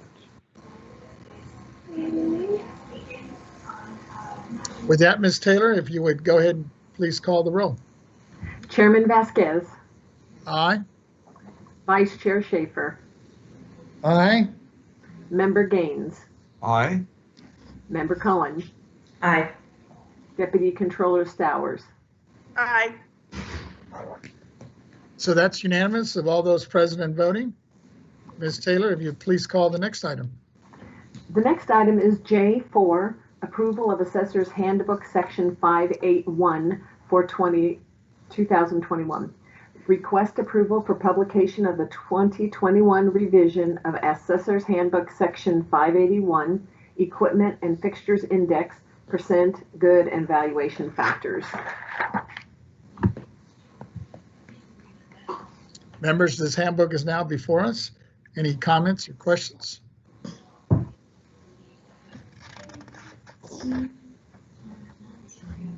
Hearing and seeing none, I will go ahead and move the staff recommendation.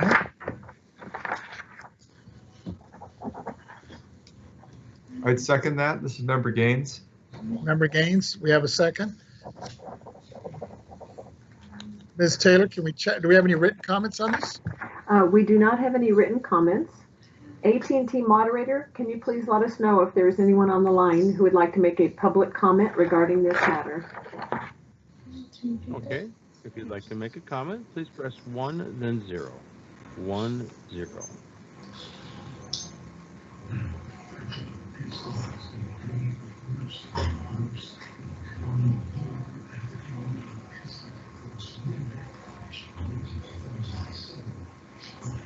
And we have no one on queue for comment.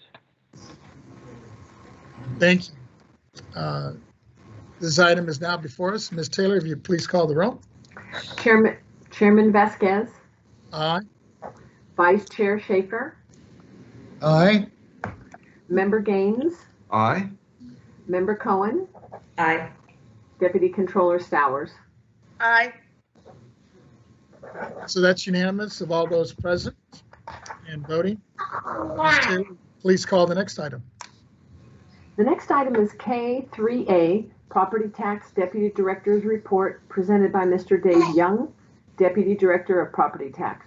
Mr. Young will present K3A, a report on the status of pending and upcoming project activities and departmental issues. Mr. Young? Yes, good afternoon all. Good afternoon, Chairman Vasquez and honorable members of the board. As mentioned, my name is David Young and I'm the Deputy Director of the Property Tax Department. For you this afternoon, I have an update on some of the operational upcoming events in Property Tax Department. So I will start out with the operations actually of our office.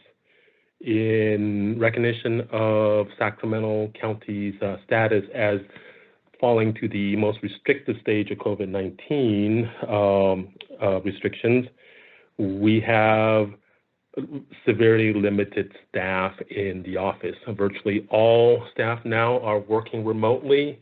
There are some essential functions that do need to be maintained, and staff is rotating in on an as-needed basis in order to carry out those functions. And some of those functions are just receiving and processing mail. That part we have not been able to do remotely. So there are some staff in there, but right now it is a very, very skeletal crew that are in the offices. My next update is on the State Assessed Properties Division. So with your action and adoption of the remaining 9 assessment appeals earlier today, this concludes our assessment appeals function for 2020. I would like to recognize staff's and the legal department's hard work on this issue and bringing recommendations before the board.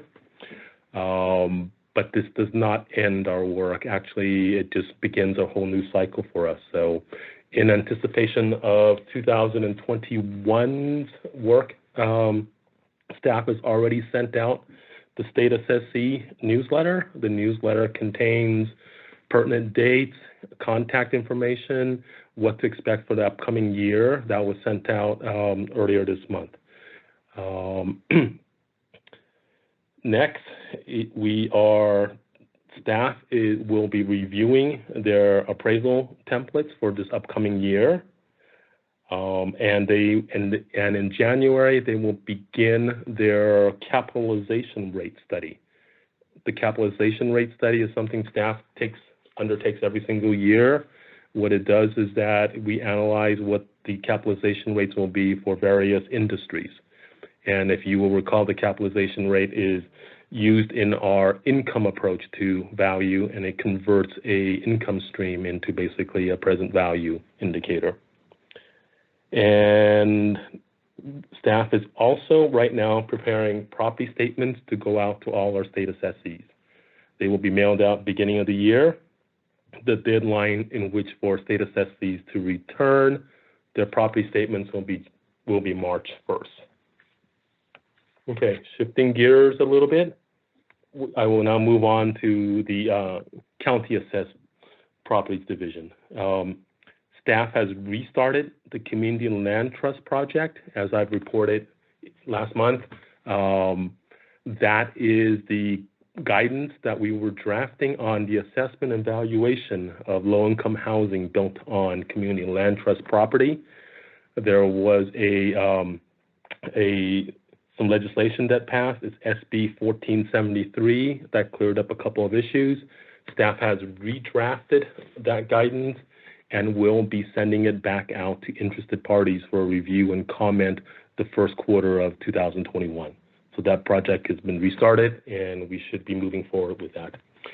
When all issues are vetted, it will be brought before the board for consideration and action.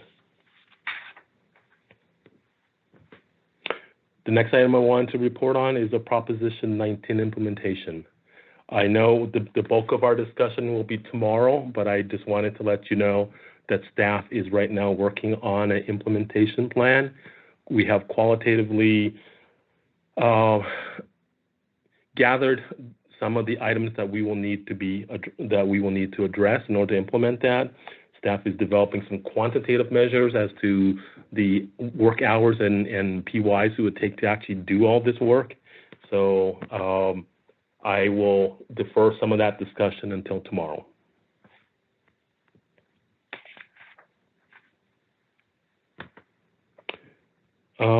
Two more items to report on.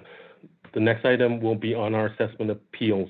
On our assessor's handbooks. So with your adoption of the 3 handbooks just recently, the AH 531, the 534, and the 581, those are the 3 annual updates that we do. And I also want to recognize staff of CAPD that put those 3 handbooks together.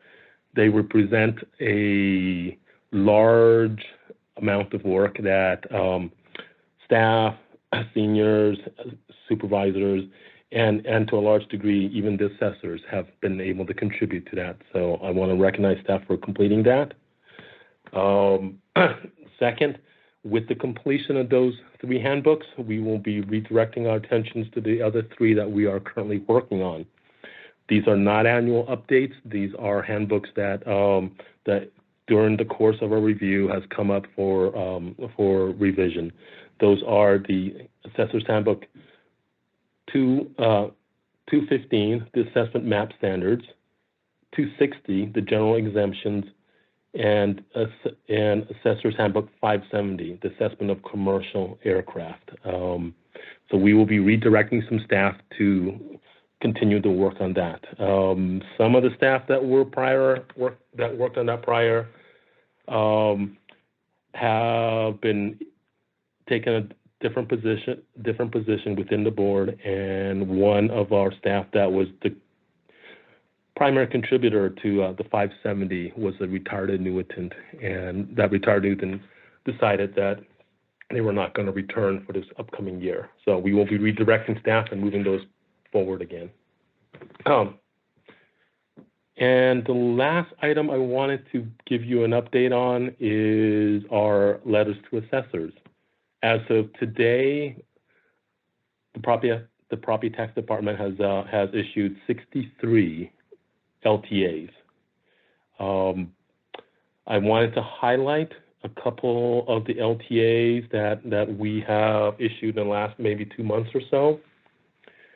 One of them is LTA 053, and that is the LTA that announced the passage of Assembly Bill 107. And if you recall, that bill basically did two things.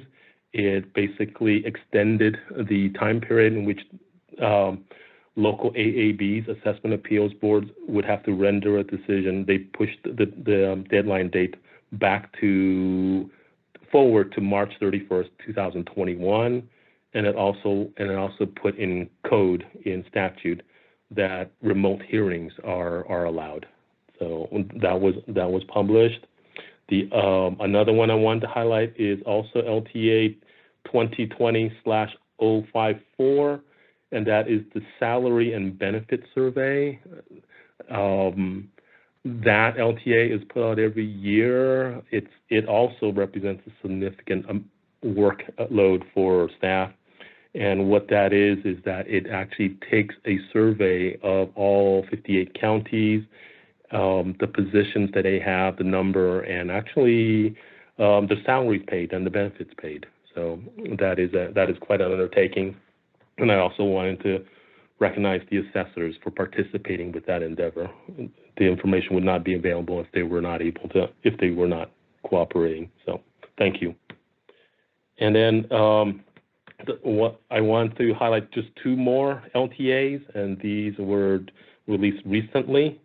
There is an LTA 2020/061, and that is the LTA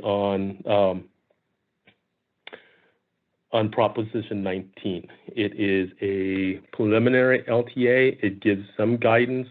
It basically is an announcement LTA that Prop 19 has passed, and it does give a little bit of preliminary guidance on some of the provisions of that proposition. And the very last one is LTA, our most recent LTA that was released is LTA 2020/063, and that is the LTA on assessment appeals remote hearing during the COVID-19 pandemic. And that LTA basically summarizes and puts forward as guidance on the issues discussed by the assessment appeals work group during the November board hearing. This will conclude my presentation on the operations of the Property Tax Department. I am available for any questions you may have. If not, I turn it back to you, Ms. Taylor. Thank you, Mr. Young, for that great presentation and the updates. And yeah, also kudos to your staff in bringing back these 3 handbooks that we just approved. But with that, let me open it up to the members. Are there any comments or questions? Vice Chair Schaefer, I have none. Member Gaines? Yeah, I had a question. Thank you. I'm just curious as to the number of LTAs. 63 for this year. How does that compare to years past? Oh, thank you for that question, Board Member Gaines. In the years past, 63 is about average. I've taken a brief survey of our numbers that we've had in the last 10 years. I believe we've had as low as 50, and I think we've had as high as 73. So 63 seems to be just about average there. Good. Okay. Wonderful. And thank you for all your work on those LTAs. Of course.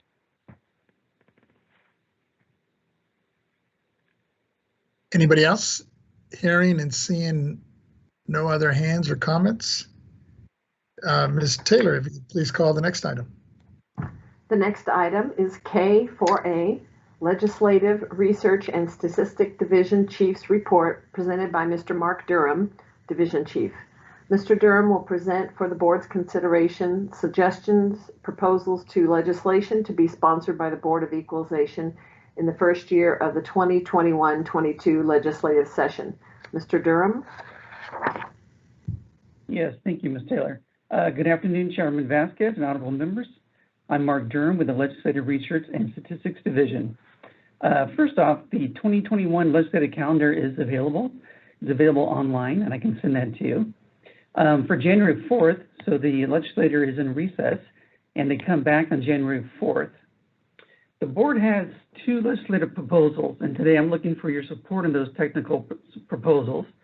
And if you like, we can take these up together or as one vote after I present them. So the first one is and these are both technical proposals. The first one is Revenue Taxation Code 214.02. This is a technical amendment regarding the sunset date. The proposed suggestion is to amend RTC Section Code 214.02 to eliminate the sunset date. The intent of this proposal is to eliminate the sunset date, which has been extended 5 times since 1982. And also, if the sunset date is not eliminated or extended, the exemption will end for some open space properties now exempt under this section and will become subject to assessment. This expires on January 1st, 2023, so we have this year or next year. The second legislative proposal is also a technical amendment for Revenue Taxation Code 1752.2. The proposed suggestion is to provide the same property tax rules that apply to local assessment appeals boards also apply to multi-jurisdictional assessment appeals board.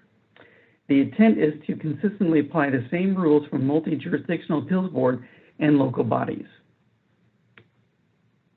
So those are the 2 proposals that we have, and again, I'm looking for your support on both of these.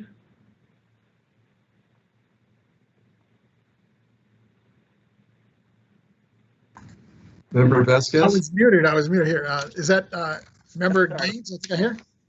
Yeah, thank you. I just want to thank Mr. Durham for bringing these forward, and I'm in support of what your suggestions are on these 2 amended sections. And thank you for providing that. I don't know if we need a motion or not. I second that motion. This is Deputy Controller Stowers. All right, so moved. Great.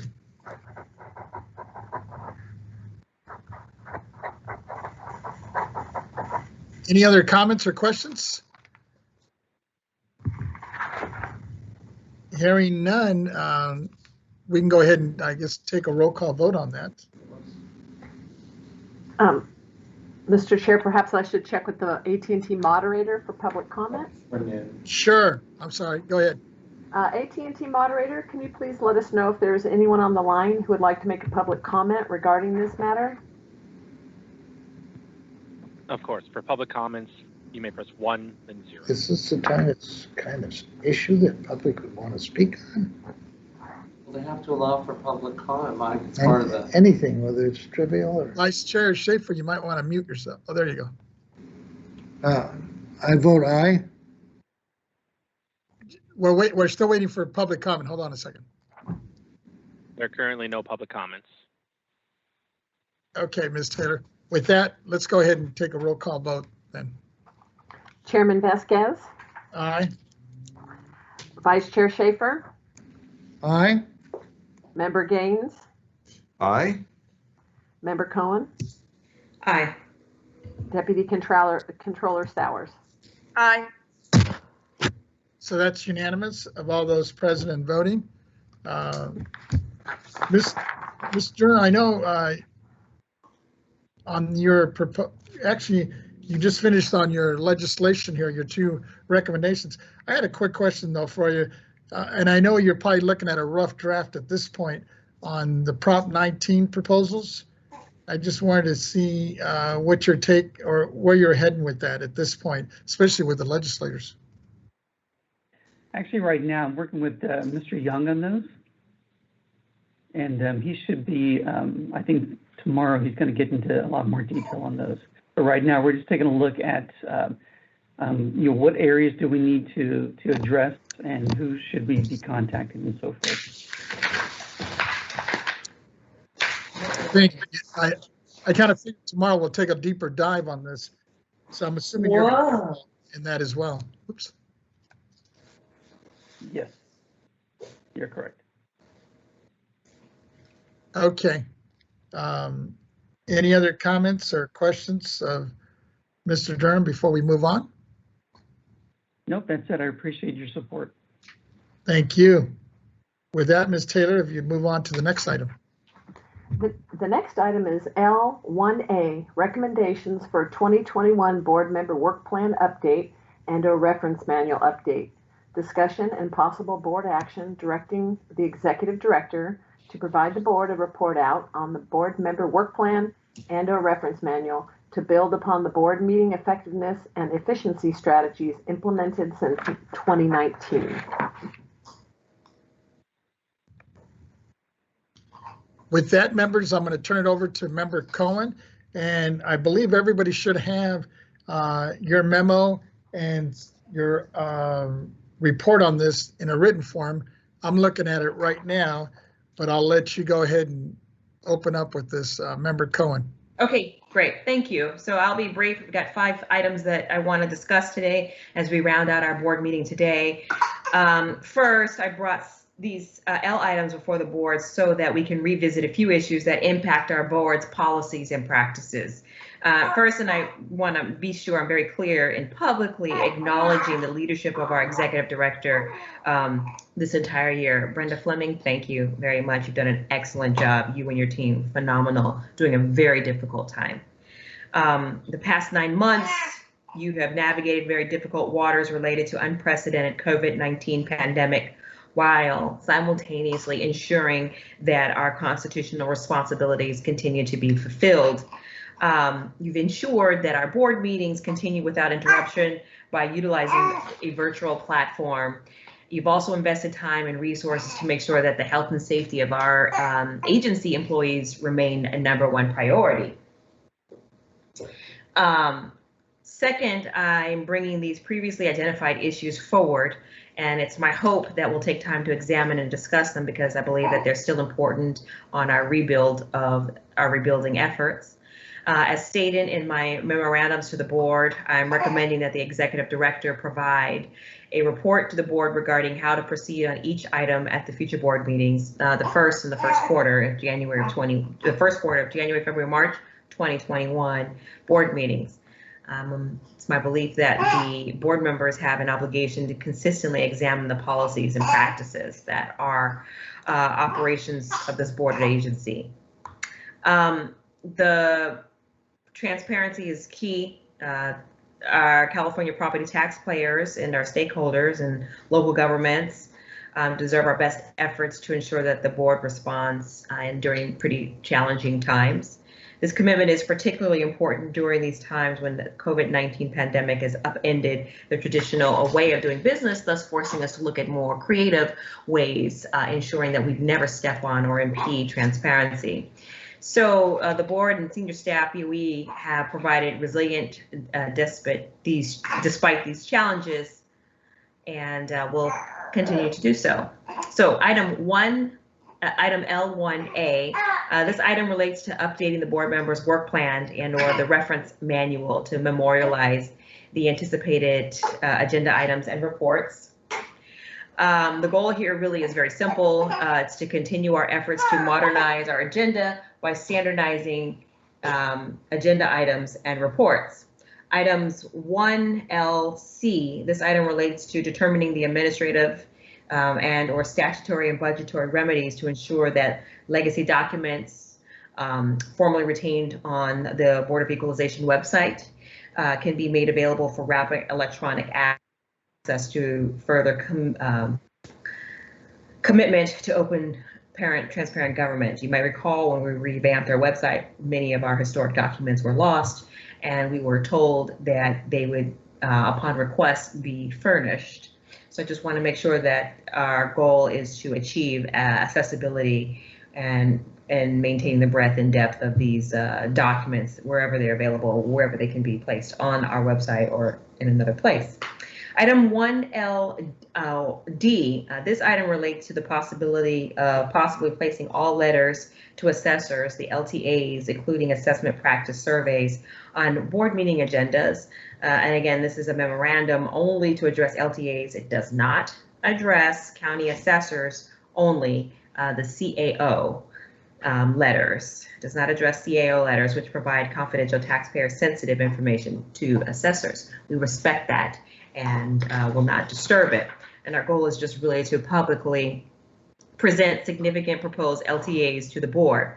Item L1E, this item relates to the value and feasibility of establishing a BOE advisory group with the goal of proactively engaging stakeholders on various programs and operations of the agency. And again, this is a goal to reestablish another formal and proactive mechanism to receive feedback from stakeholders. Board members in each instance, I'm recommending that the executive director provide the board a report out at one of our board meetings during the first quarter of next year on these items. And so Ms. Fleming and I have previously discussed many of these agenda items, and I want to make sure that they're still important to our rebuilding efforts. I want to give Ms. Fleming the floor to see if she has anything that she'd like to add to these items.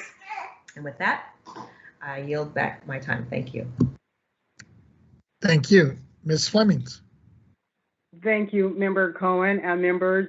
First of all, I'm watching the baby and it's just such a joy. So thank you for having really our 6th member, I think now. So it's a pleasure. Members, again, hope you and your families are all doing well. Member Cohen, thank you for your very, very kind words. As you know, I'm a team member and a team player, so I must share your compliments with my staff for all of their great work to ensure that our duties and responsibilities are fulfilled. I am, members, equally grateful to you as my board for your leadership and support, especially during these challenging times. And again, just thank you, Ms. Cohen, for all of your very kind remarks. To acknowledge the items that you brought forward today regarding standardizing our board meeting agenda items to help report, and facilitate our planning efforts month to month for the board meetings. Secondly, improving and maintaining rapid electronic access to important documents on our website, i.e. restoring the legacy documents. Increasing public visibility of the important LTAs and those topics and making sure that there's more visibility and transparency as to those letters to the assessors and the decisions and discussions around those topics. And of course, providing ways to receive feedback from stakeholders through the BOE Advisory Council. So those are all great ideas. And we definitely, over in 2019, members, if you recall, we definitely had, as Member Cohen was chair at the time, have had a lot of discussions about a broad range of priorities. Those priorities are still important to us, but while COVID-19 has shifted us all around a bit, we have had to make some adjustments and shifts to our priorities. But again, all of these items are very important. And they do align and go along with the rebuilding and modernization plans that we've been focusing on in 2019 and 2020. As we move forward with our BOE strategic plan, it is important to look at and have formal discussions on ways to continue to rebuild, revitalize, and modernize the agency. As such, my staff and I would be happy to take the items that Member Cohen has presented to us today and do some research and then come back with a recommendation in first quarter of 2021. That just gives us an opportunity, of course, to give it some more thought during the Christmas holidays, and it also gives us some time to do some thoughtful and quality analytical work and planning for you. So we look forward to bringing that material back to you, and we might sequence it to have some topics come up, in various months, but we'll focus on responding to you in the first quarter of 2021. Regarding, I think one of the items on was the work groups. Actually, I'll turn it back over. I'll save my comments on, I think the other topic that Board Member Cohen will raise for us is the work groups. And so I'll hold for now and then have some thoughts and comments to respond to the work group discussion. So members, thank you. And again, Ms. Cohen, thank you for your kind remarks. All right, great. Thank you very much. Member Cohen, Chair Vasquez, before we move forward. Sure, go ahead. This is Deputy Controller Stowers. I'd like to also thank Member Cohen for bringing these items up again. I feel like this is Groundhog Day because we've been talking about it for 2 years. And I know that COVID-19 put a bump in the road, but I also feel that with the continuance of government plan, they should have continued. So, and I think one of the problems here is that it may have been a member directive and not, or maybe even a board directed, but it wasn't clearly documented, because I know when I saw the L items, I was scratching my head or then hair about what are these items and why haven't we had any progress on them? And I was informed that some of them took the back burner, whether because of COVID-19 or whether because others had different priorities. So at this time, because I do believe that they're extremely important, and I do want to have a record of it, I'm prepared to make a motion to direct the executive director to report out on items L, A, C, D, and E over the next quarter of 2021. And I'm making it as a motion and not just a general directive, because I do not want it to be lost if something else happened to this agency over the next 6 months. I'll second that motion if you need it. Thank you, Ms. Stowers. I appreciate that. And you're right, it does feel like Groundhog's Day, largely because, you know, new leadership brings new vision. I'll just put it like that. So to have this motion on the floor is a good thing so that we can memorialize it and we can actually move on. So I'll leave it there. Let's put it to a vote and we can continue to move on forward. Thank you. Chair Vasquez? Member Gaines, go ahead. Yeah, I want to thank Member Cohen for bringing these forward. I think this is the time to act, and I think obviously we've had challenges this year with the coronavirus and also with staffing up, and I think we're making a lot of progress in getting the right people in the right positions so that we can better implement these proposals, in particular electronic access to information for our constituents. I think is very valuable, and also consideration or at least review by the board for LTAs, at least the significant ones that we would want to be aware of prior to their issuance, and then finally also this action to report on the value and feasibility of an advisory group, BOE advisory group. Wouldn't that be helpful to have people that are working with the BOE? I would imagine that's who's going to be on that group, whether it's an assessor or a taxpayer, or members from the BOE, not members, but I mean staff, to look at ways to improve our agency. And we kind of get that in piecemeal here and there.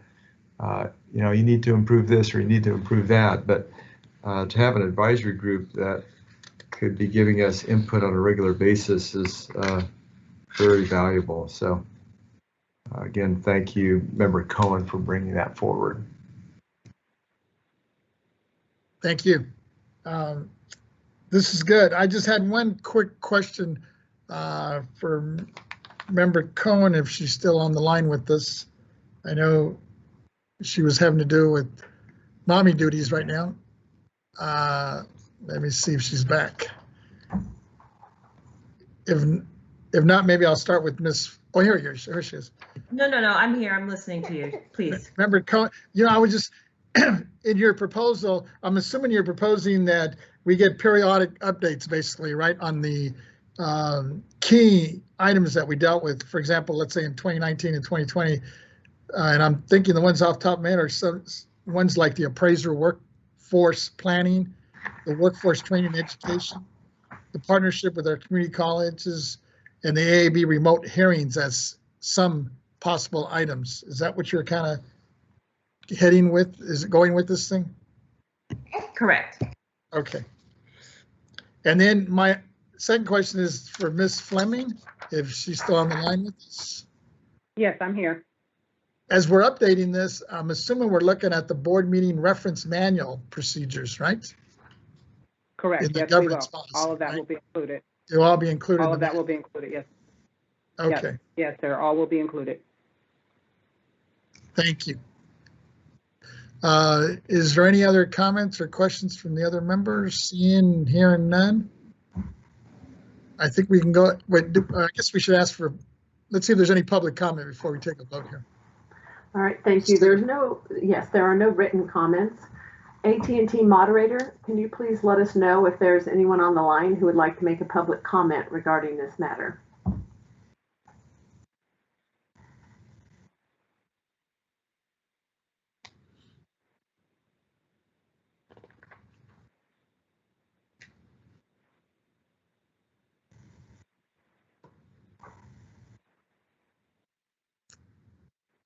Ms. Taylor, I'm not hearing AT&T, so I'm assuming they're checking.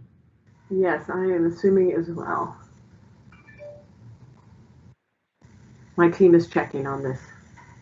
Thank you.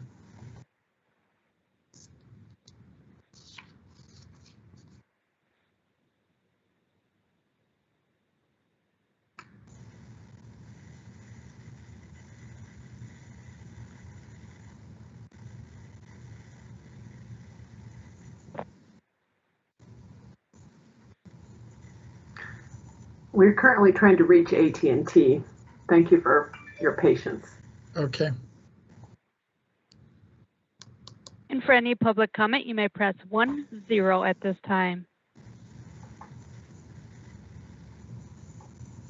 1-0 for any public comment.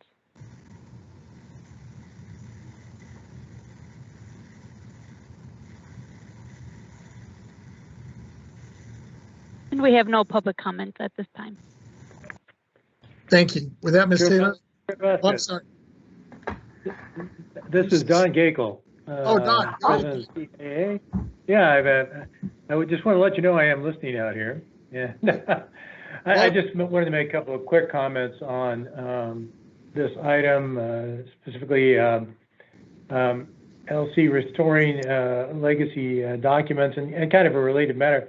Just my opportunity to give a plug again to get the LTAs restored out on the website.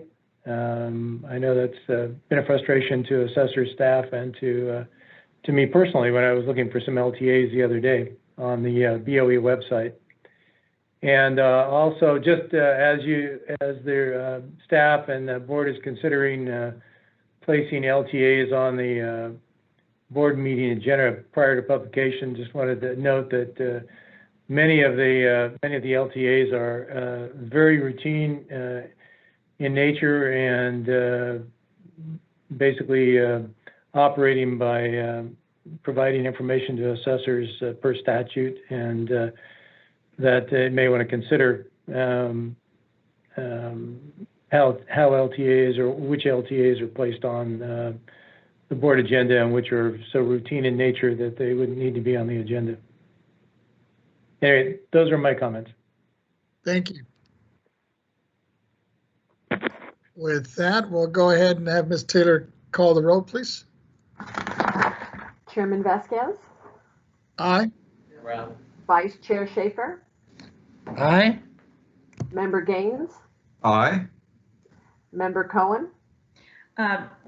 Yes. I just want to acknowledge Don Gakel's comments and just say thank you, Don. I'm confident that the executive director will address those items, and I am an aye. Deputy Controller Stowers? Aye. So that's unanimous of all those present and voting. With that, Ms. Taylor, call the next item. So I have a question. Do we want to go through each of the agenda items or return to item L1B, which was not included in this motion? That was my understanding.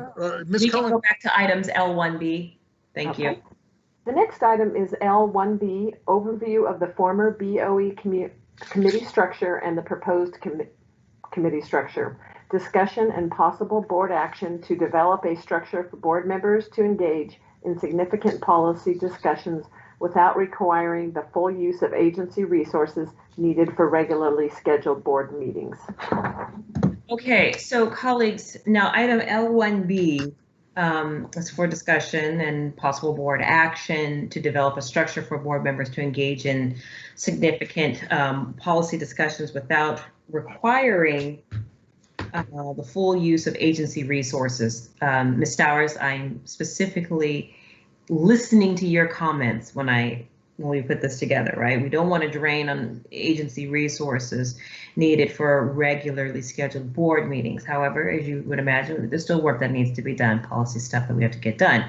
So under Government Code Section 15606, the rules governing our body, the chair has a prerogative to hold special meetings such as such times and places that the chair directs.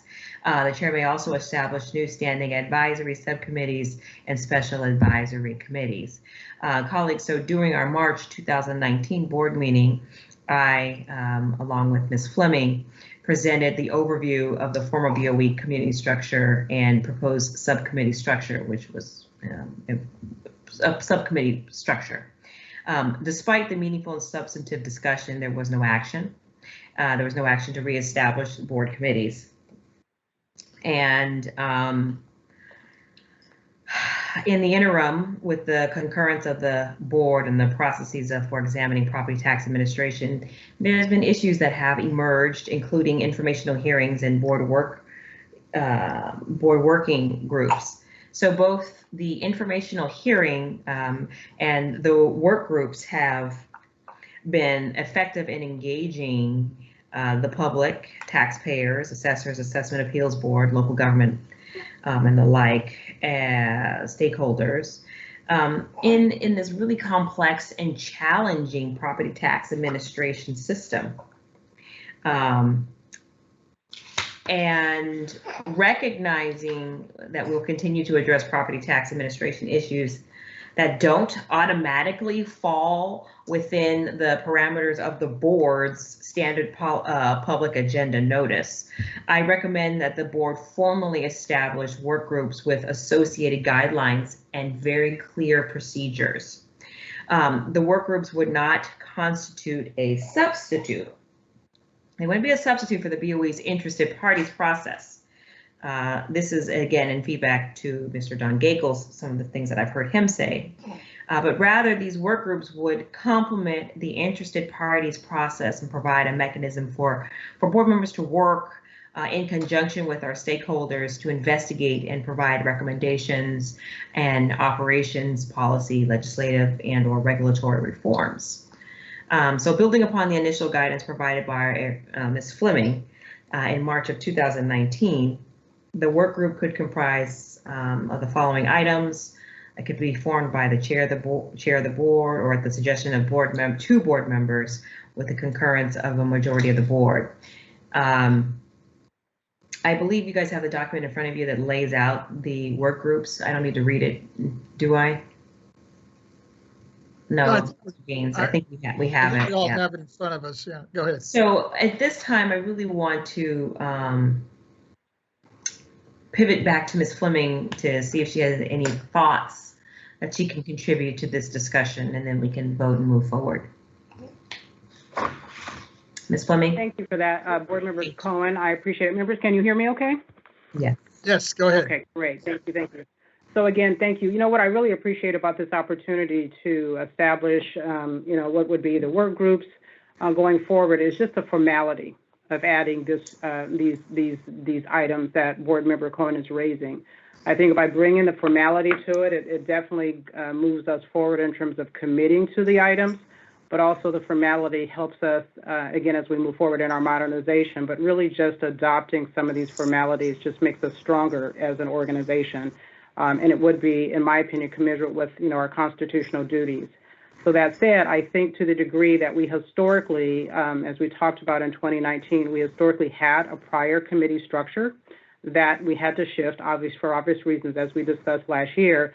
I think we have been very agile in finding alternative ways to achieve the objective, which is to allow the board members to engage with stakeholders. And I think it's been a great idea. I think it's been very successful. That said, in the first iteration of anything, there's always room for improvement. And I think what Ms. Cohen is proposing is the opportunity to make some improvements to the structure that we've used this year. So by bringing a little bit more structure to it, I think would be helpful. Our concern basically is to make sure that, like you said in the opening, that we find the appropriate balance to really allow the board members to, to actively engage with the stakeholders without really doing too much heavy burden on the agency staff.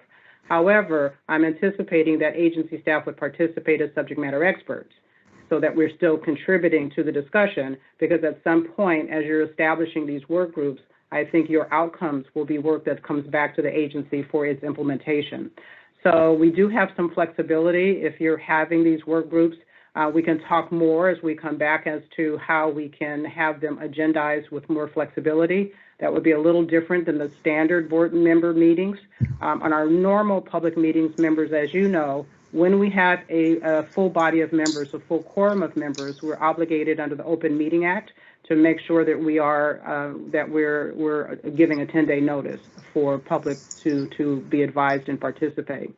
To the extent that we look at work groups, and these are some of the things that I'm thinking, if you have 2 members or less that participate, then it allows us to have more flexibility to still grant public notice, but it doesn't necessarily require the 10 days.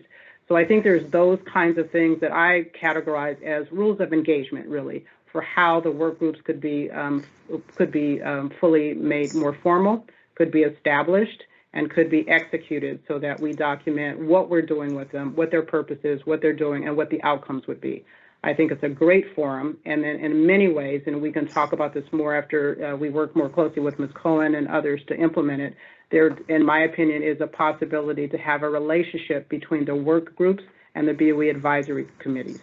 So there's much rich soil here for us to invest in, and then definitely get some return on the investment in this concept. So I applaud you, and that's my thoughts at this point, at least initially. I turn it back over to you, Member Cohen. Thank you, I appreciate that. So I will open it up to see if there's any discussion or questions or clarification that folks may have. Definitely want to acknowledge the need for the board to have structure for the board members to engage in policy discussions, of course, without being a resource drain on the agency staff. So with that said, I'll finish. I'm turning it back to you, Mr. Chair. Thank you, and thank you for that presentation. I just had a couple of quick questions. One, how do you see, or what's your definition between these work groups and, let's say, committees, or are those one and the same in your mind? Well, the authorized meetings of the work groups will occur at any time, and they're subject to notice requirements. It would allow for 2 board members and staff from their offices to participate. They are not one and the same, they are separate. And so what I've described is my vision for a work group, not a committee. Great. And then I guess my second question is, because I know we've had this discussion and I know you're real sensitive to this transparency issue, how would we, and I support this, I think this is great that, you know, we'd kick up these work groups with 2 members, because obviously we can't have more than 2 participating, but in that light, how do we make sure others are in the fold or kept up to speed, or at least understanding what's moving forward within those work groups, for example, for the other 2 board members that may not be able to participate? There'll be regular report outs to the full board. And then I guess my last question is probably better addressed to Ms. Fleming. And it goes back to this, our operational memo. I know you were working on that some time back. I think it was under Member Cohen's leadership. And it was the whole question of board member staff, you know, whether they are able to consult or confer with the designated staff as permitted under Government Code Section 15610 and 15600. And I'm just wondering if that memo is close to completion. Yes, sir. We are very close to completion, and I'll circle back with staff to make sure that we're able to release the operational memos. If I could offer, Chairman Vasquez, just for clarification, the operational memos discussions were attached. It came under the discussion, the prior discussions on the governance policy, where what we were looking at, to your point, we were looking at how do members interact with staff. And so looking at this work group configuration, it would be consistent with that, where we're really defining how the request would come out of the work group, and how then we can define the structure around that. We can talk about what the communication protocol would be. So when you have that work group, and it's similar, just as a backdrop, it's similar to how I also described it with the committee structure in 2019, where it does allow some authorization for our staff as subject matter experts to participate in the work groups. And so once those staff are designated based upon their subject matter expertise, then there's not a problem for me authorizing some of that work. Part of the structure for the work groups too would ideally may consider including some time frame. So part of the other issue with that government code is we can have staff participate. We just can't have them permanently, involved in the offices and long term. So if we defined a time frame in which we would, work on this work, staff can, as subject matter experts, participate in these work groups. Almost consider it like projects, if you will, with some sort of defined scope of what would be taken up. If I may, if the board would give me liberty, just to make one other comment, as there was a question, I believe, on the differences or similarities between the work group and the committees. I think with the work groups, my observation is that the work groups have just given us more agility. Because to the extent you have work groups that could be, it's up to the board's pleasure, could be maybe identified as special committees or more importantly as ad hoc committees. So as unique and specific topics come up, then we could form this work group similar to what we've been doing this last year. A specific topic or issue comes up, we need to address the matter, then you convene the work group in an agile manner, because if you don't have the full board, you have more agility to be able to meet and then to report out. So if I could just acknowledge that portion of it. But again, back to your specific question, staff can participate in this and interacting with board members and their staff as assigned subject matter experts. So not a problem. Great, great. So I'm assuming we would look to maybe some kind of a handbook or a procedural guideline of some sort that would spell out, the whole confer with ED's designated staff. Is that what you're kind of going with this? And that's exactly what we're planning in those operational memos. And to just lay it out. Again, members, a lot of that information is already noted in the reference manuals and much of the material that we provided in 2019 as to what the communications are and the interactions between staff and members. So we'll just reiterate that material as a part of the operational memo. So we are fully prepared to move forward. Great. This is good. Member Cohen, I mean, this is something that I think this would allow us to move hopefully a lot quicker with some of these projects that we've been all discussing, for the last couple of years. So I'm definitely very supportive of this, and let's get this thing going. And I'm glad to hear that you're willing to work with, two members basically doing, let's say, a side little project here, because I know the issue always comes up is we try to be as transparent as possible, but sometimes we need to move things a little bit quicker as opposed to having to wait for our monthly board meeting, as an example. Do we need a formal motion, Member Cohen? Is that what you're looking for? Or Yvette, Ms. Sauer? Thank you, Chair Vasquez. Yes, I want to comment on this item as well. I am supportive of a work group type structure, and I do agree with the executive director said about it's more like an ad hoc. As issues come up, you establish a work group. I'm looking forward to having a work group that has structure to it. And as they work on whatever policy issue that they may be looking at, that when they report back out to the full board, which consists of 5 members, Member Vasquez, I think you incorrectly said it 4, but there is 5. And that when they report back out, we have an issue paper that we can track. What really makes me so frustrated is that the past work groups have reported out to the board without having a written document, and often took up 4 to 6 hours of the board meeting time for the members of the work group to express their opinions on the topic. And I do not find that to be an efficient way to conduct business. Or when we do get it, or when we did get an issue paper, all we got was a summary of what each member said without a legal analysis. And that too is not an efficient way to conduct business. So I'm looking forward to having a structure around work groups with issue papers coming out when the work group, the chair of that work group, believes that it's time for the board to take action. So with that being said, I will move that the executive director reports back out to us on how to form a work group and providing various operational memos on how that group will conduct itself. Member Schaefer, Vice Chair, I would second Member Stowers. Any other comments, questions, or clarifications from the members?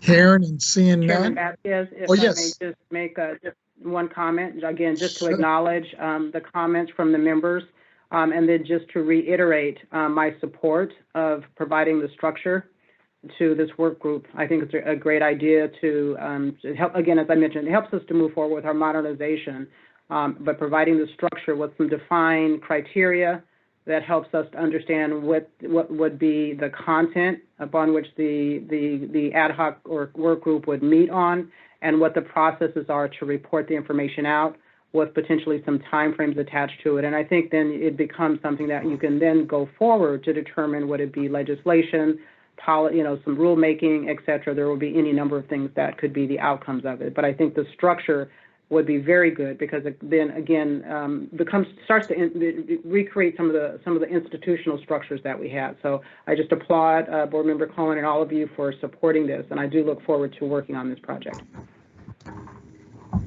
And just a point of clarification, and I'm assuming Member Cohen and Ms. Stowers is on board with this, especially as the maker of the motion, that these work groups that we're talking about now are obviously work groups that are going to, let's say it's 2 members of the 5 that come together and work on a specific issue or topic, would come back before the full board before any really action is taken. Is that correct? Am I reading that right? Yes. Okay.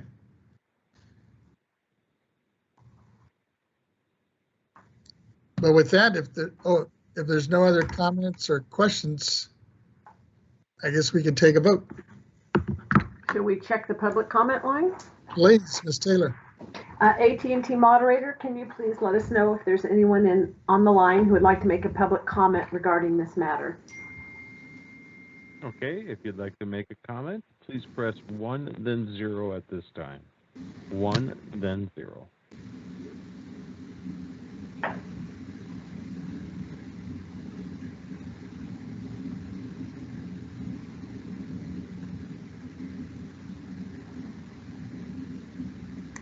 And we have no one in queue for comment.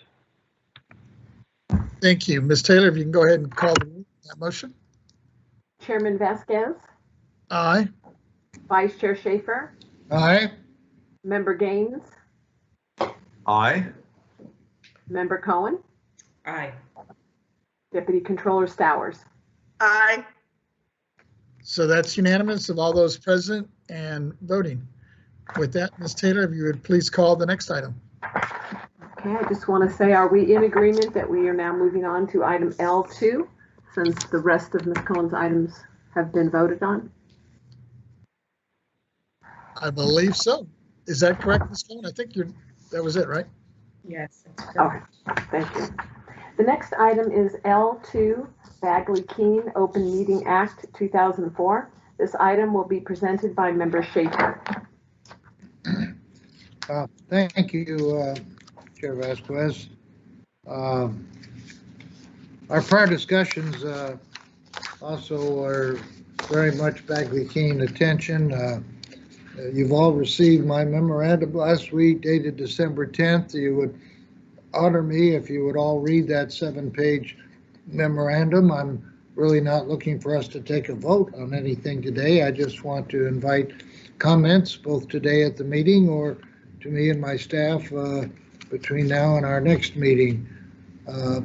I think it's nice that we can address the Bagley-Keene Act and how it applies to us as board members. In the last 2 years, I've noticed that there's confusion as to what we can and cannot discuss among ourselves, creating unnecessary frustration.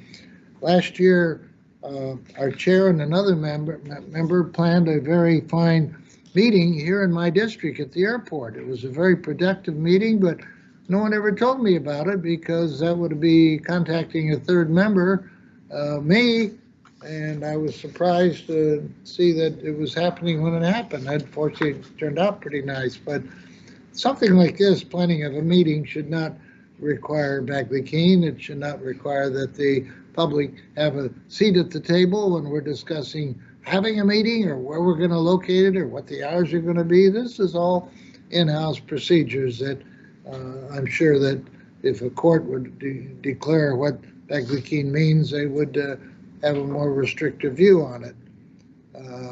The practice of Bagley-Keene is to promote more transparency in government, and we're all agreeable to that. But if you will read the Little Hoover Commission's 2015 report, it contains statement by a number of respected legislators, both Senate and Assembly, and I find an awful lot of skepticism about Bagley-Keene. And as you may know, I called up Mr. Bagley himself in his 80s or 90s, I think, and chatted with him about it until he found out I was a Democrat, and he then wasn't that happy, but we had a good discussion. And I think the failure to be able to talk among ourselves means that a lot of decisions of policy nature end up being made by staff, and we know hardly anything about what's going on sometimes. And lobbyists and third parties and staff are greatly empowered when we're not part of the loop, you know. Bagley-Keene is found in Government Code Section 11122.5, and our own the definition of the subject matter of the board should be defining just what, how big a range the Bagley-Keene is and what we can and can't do. So I hope that my 7-page letter, when it goes to discussion on a future docket, we can have a little discussion on this and come up with something that will make our life more practical and I think more efficient. Thank you. Thank you. Thank you for all this work. Looking at this document. Let me open it up to the members and see if there's any questions or comments here. If I could. Yes, Member Gaines, go ahead. Vasquez, thank you. I want to thank Mr. Member Schaefer for bringing this forward. And,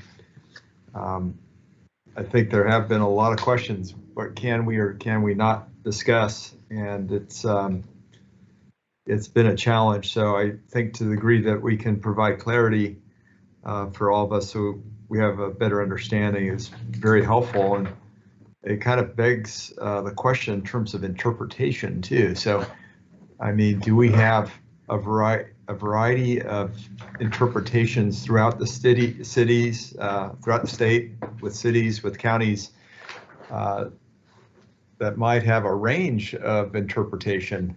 I don't, I'm not quite sure how we address that, but my impression is that you might get a different read on it from one jurisdiction to another.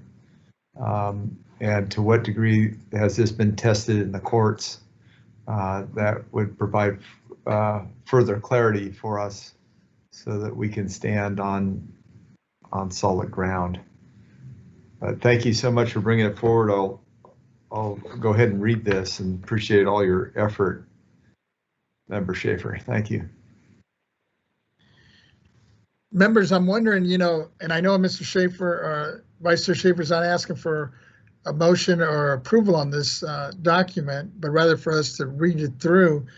And as I'm looking at it, I wonder if it isn't appropriate, or if it's appropriate maybe for the members, the board here, to maybe recommend we get an AG opinion on this. I don't know what your thoughts are on this, folks.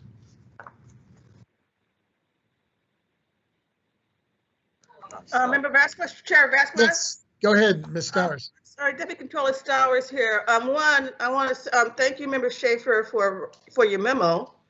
But two, I don't have any confusion on the Bagley-King Act. I represent the controller on various boards, and I'm clear on what I can and cannot do. And I'm very clear and very careful not to violate that. As far as going to the AG for an opinion, I do believe our chief counsel has provided us with a sufficient and a great deal of information on how the act works. And the information that he provided is coming either from the AG's office or the Fair Practice Act, Political Fair Practice Act. So although I'm open to reading Mr. Schaefer's memo, I do not think that we should be encouraging expenses to ask the AG to issue an opinion when we already have sufficient documentation on it. This is Vice Chair Schaefer.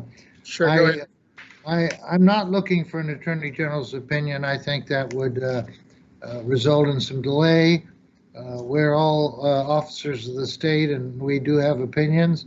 I think if we took time to look at the Little Hoover discussion of this in 2015 and just read what's in my letter and realize that if Mr. Nanjo should see us at a Christmas party and there's 4 or 5 of us in the same room, he might advise that 3 of us leave because they're very skittish about the appearance of impropriety. I'm sorry, Mr. Chief, I don't mean to cut you off, but the act is very clear, and the instructions that Mr. Nanjo has provided us, especially during your training, is that the members may attend a social event, including a Christmas party. So I really doubt it if Mr. Nanjo would tell us that we can't attend a social event. He always advises not to talk shop at that party, but just last year, we all attended a party at the Natomas location, either the members themselves or their representatives. So that is not an issue.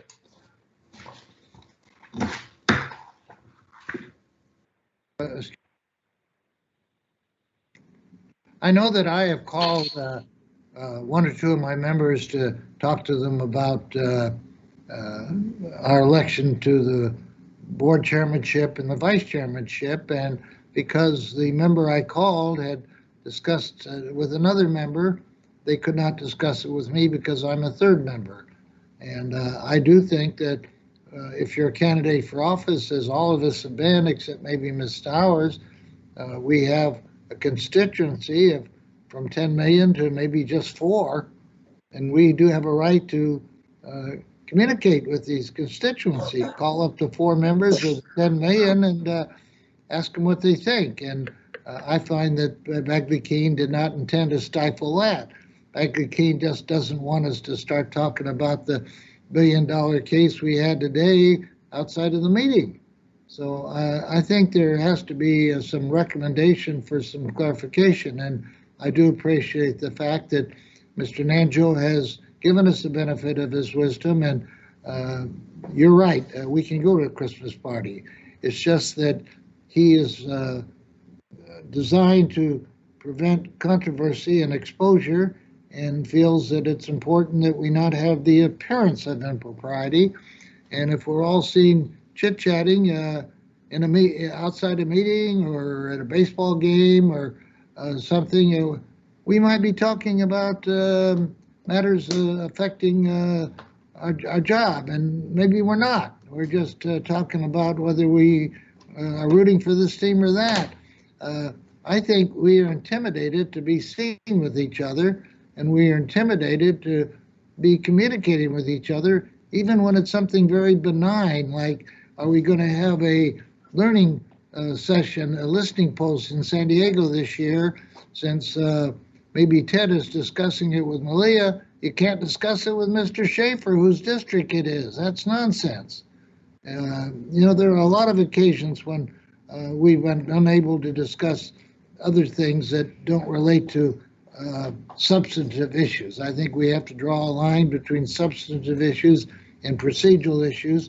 And when we're planning a listening post in any of our districts, I think we should all be able to chime in on what's a good day and what should the content be. It will be a much more productive session. And if it's something that only staff and only lobbyists can talk about, I think the public are losers. And that's what I am looking into. And I would just hope to have some input from my 4 colleagues and read what I've had to say in my letter. And we will bring this back on a future docket that we can take a vote to file it or do something with it. I'm just trying to bring some intelligence, which I profess, to how us can be more efficient. But I do appreciate very much Ms. Stowers' input, and I apologize for bringing in the Christmas party, because certainly we can go to a Christmas party. And if we can go to a Christmas party, we can chat with each other on the phone about re-electing Chair Vasquez and Vice Chair Schaefer. But that's off the table right now. Thank you. All right, let's go. So at this juncture, we're not asking for a motion anyway. So why don't we just all take a look at the prepared documents, especially the report, and then if we have any comments or questions, we'll get them back to Vice Chair Schaefer, and if need be, we can re-agendize this at a later date if people are comfortable with that. All right, with that, we'll move on. If I can have Ms. Taylor call the next item. The final item for today is N, public comment on matters not on the agenda. We have received a public comment that I will read, and then we'll go to the open line. This comment was received multiple times, the last time on December 15th, 2020. Hello there, California Board, State Board of Equalization staff. I was wondering when the December 16th, 2020 public comment form is going to be open so I can submit my public comment. I tried to submit in November, but I guess couldn't for some reason. Here is my updated public comment I tried to submit, going to submit again. December 16th, 2020. Why is the property tax auction 5-year auction moved from October 2020 into February 20, 2021 in Los Angeles County? And there's a website, https://lacounty.gov. Should be October 2021 or no set date. This is COVID-19 times, people. When we in COVID-19 situation, others postponement until October. And there's 2 other websites listed. Property tax owners trying to make ends meet, and you, the government, thinks it's okay to have this. We in like Great Depression, you guys have no feelings at all. Yeah, we knew 5 years, but the 5th year postpone. You care about the people, not yourselves. Treasurer and tax collector, you people think all is okay. Assessors, etc. Please look into this and consider hard times of COVID to extend, and let the board and Governor Newsom, etc. Why does all the children of grandparents have to be deceased to get grandparent to grandchild exclusion? The children, never their grandparents were, and you must think this is fair, should be amended and have the California voters vote on it, not helping. Then on the other hand, higher taxes on a home you see was raised and passed down family to family was $800, 70s rate, now close to $4,000 a year, not right at all. Instead of have tax sales help income qualified people if qualify for exclusions or not, especially now, COVID hard times, like I mentioned, like the Great Depression, we must help the people house them. You get funds, help people who need it most, affordable payment plans, 5 years, friendly service with treasurer and tax collector payment matters, assessor people, trained staff for exclusions. These 3 things above, I would like for it to be addressed if you cared so much for the people and not the government where the money comes and goes. More of the people, you must listen to their concerns. Thanks, Pat, Los Angeles County property taxes payer. AT&T moderator, can you let us know if there's anyone on the line who'd like to make a public comment regarding this matter? Certainly, ladies and gentlemen, if you do wish to make a comment, please press 1, then 0 at this time. 1, 0.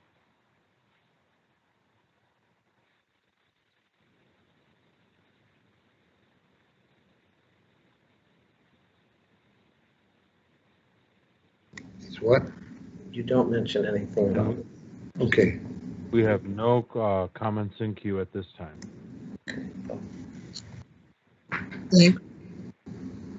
Thank you, Ms. Taylor. That concludes, I think, all the business. Oh, I'm hearing Vice Chair Schaefer. Did you have something? Yes. Chair, I'd like to make a comment on the staffing issue. Now that we're at the close of the meeting, if this would be appropriate for about a minute. Sure, go ahead. Yes, my assistant, Cody Pedersen, who is a leader in the Democratic Party in San Diego, along with his mother, who is a longtime leader, is leaving next month for a new, I guess, a promotion, leaving our office the end of this month to become the advisor for Environment and Planning for our newly elected San Diego County Supervisor, Tara Lawson-Remer. Tara Lawson-Remer is a newly elected in northern San Diego County, and her dad is a longtime political advisor and consultant of at least 50 years in San Diego County, who I've known for all of that time. And I was happy to see Ms. Lawson-Remer elected. She has a new child like Ms. Cohen does, and she's a veteran of working with the Obama administration in Washington, D.C., and she's chosen Cody Pedersen to be one of her senior advisors in environment and planning. And I want to thank him for his service to our office in District 4.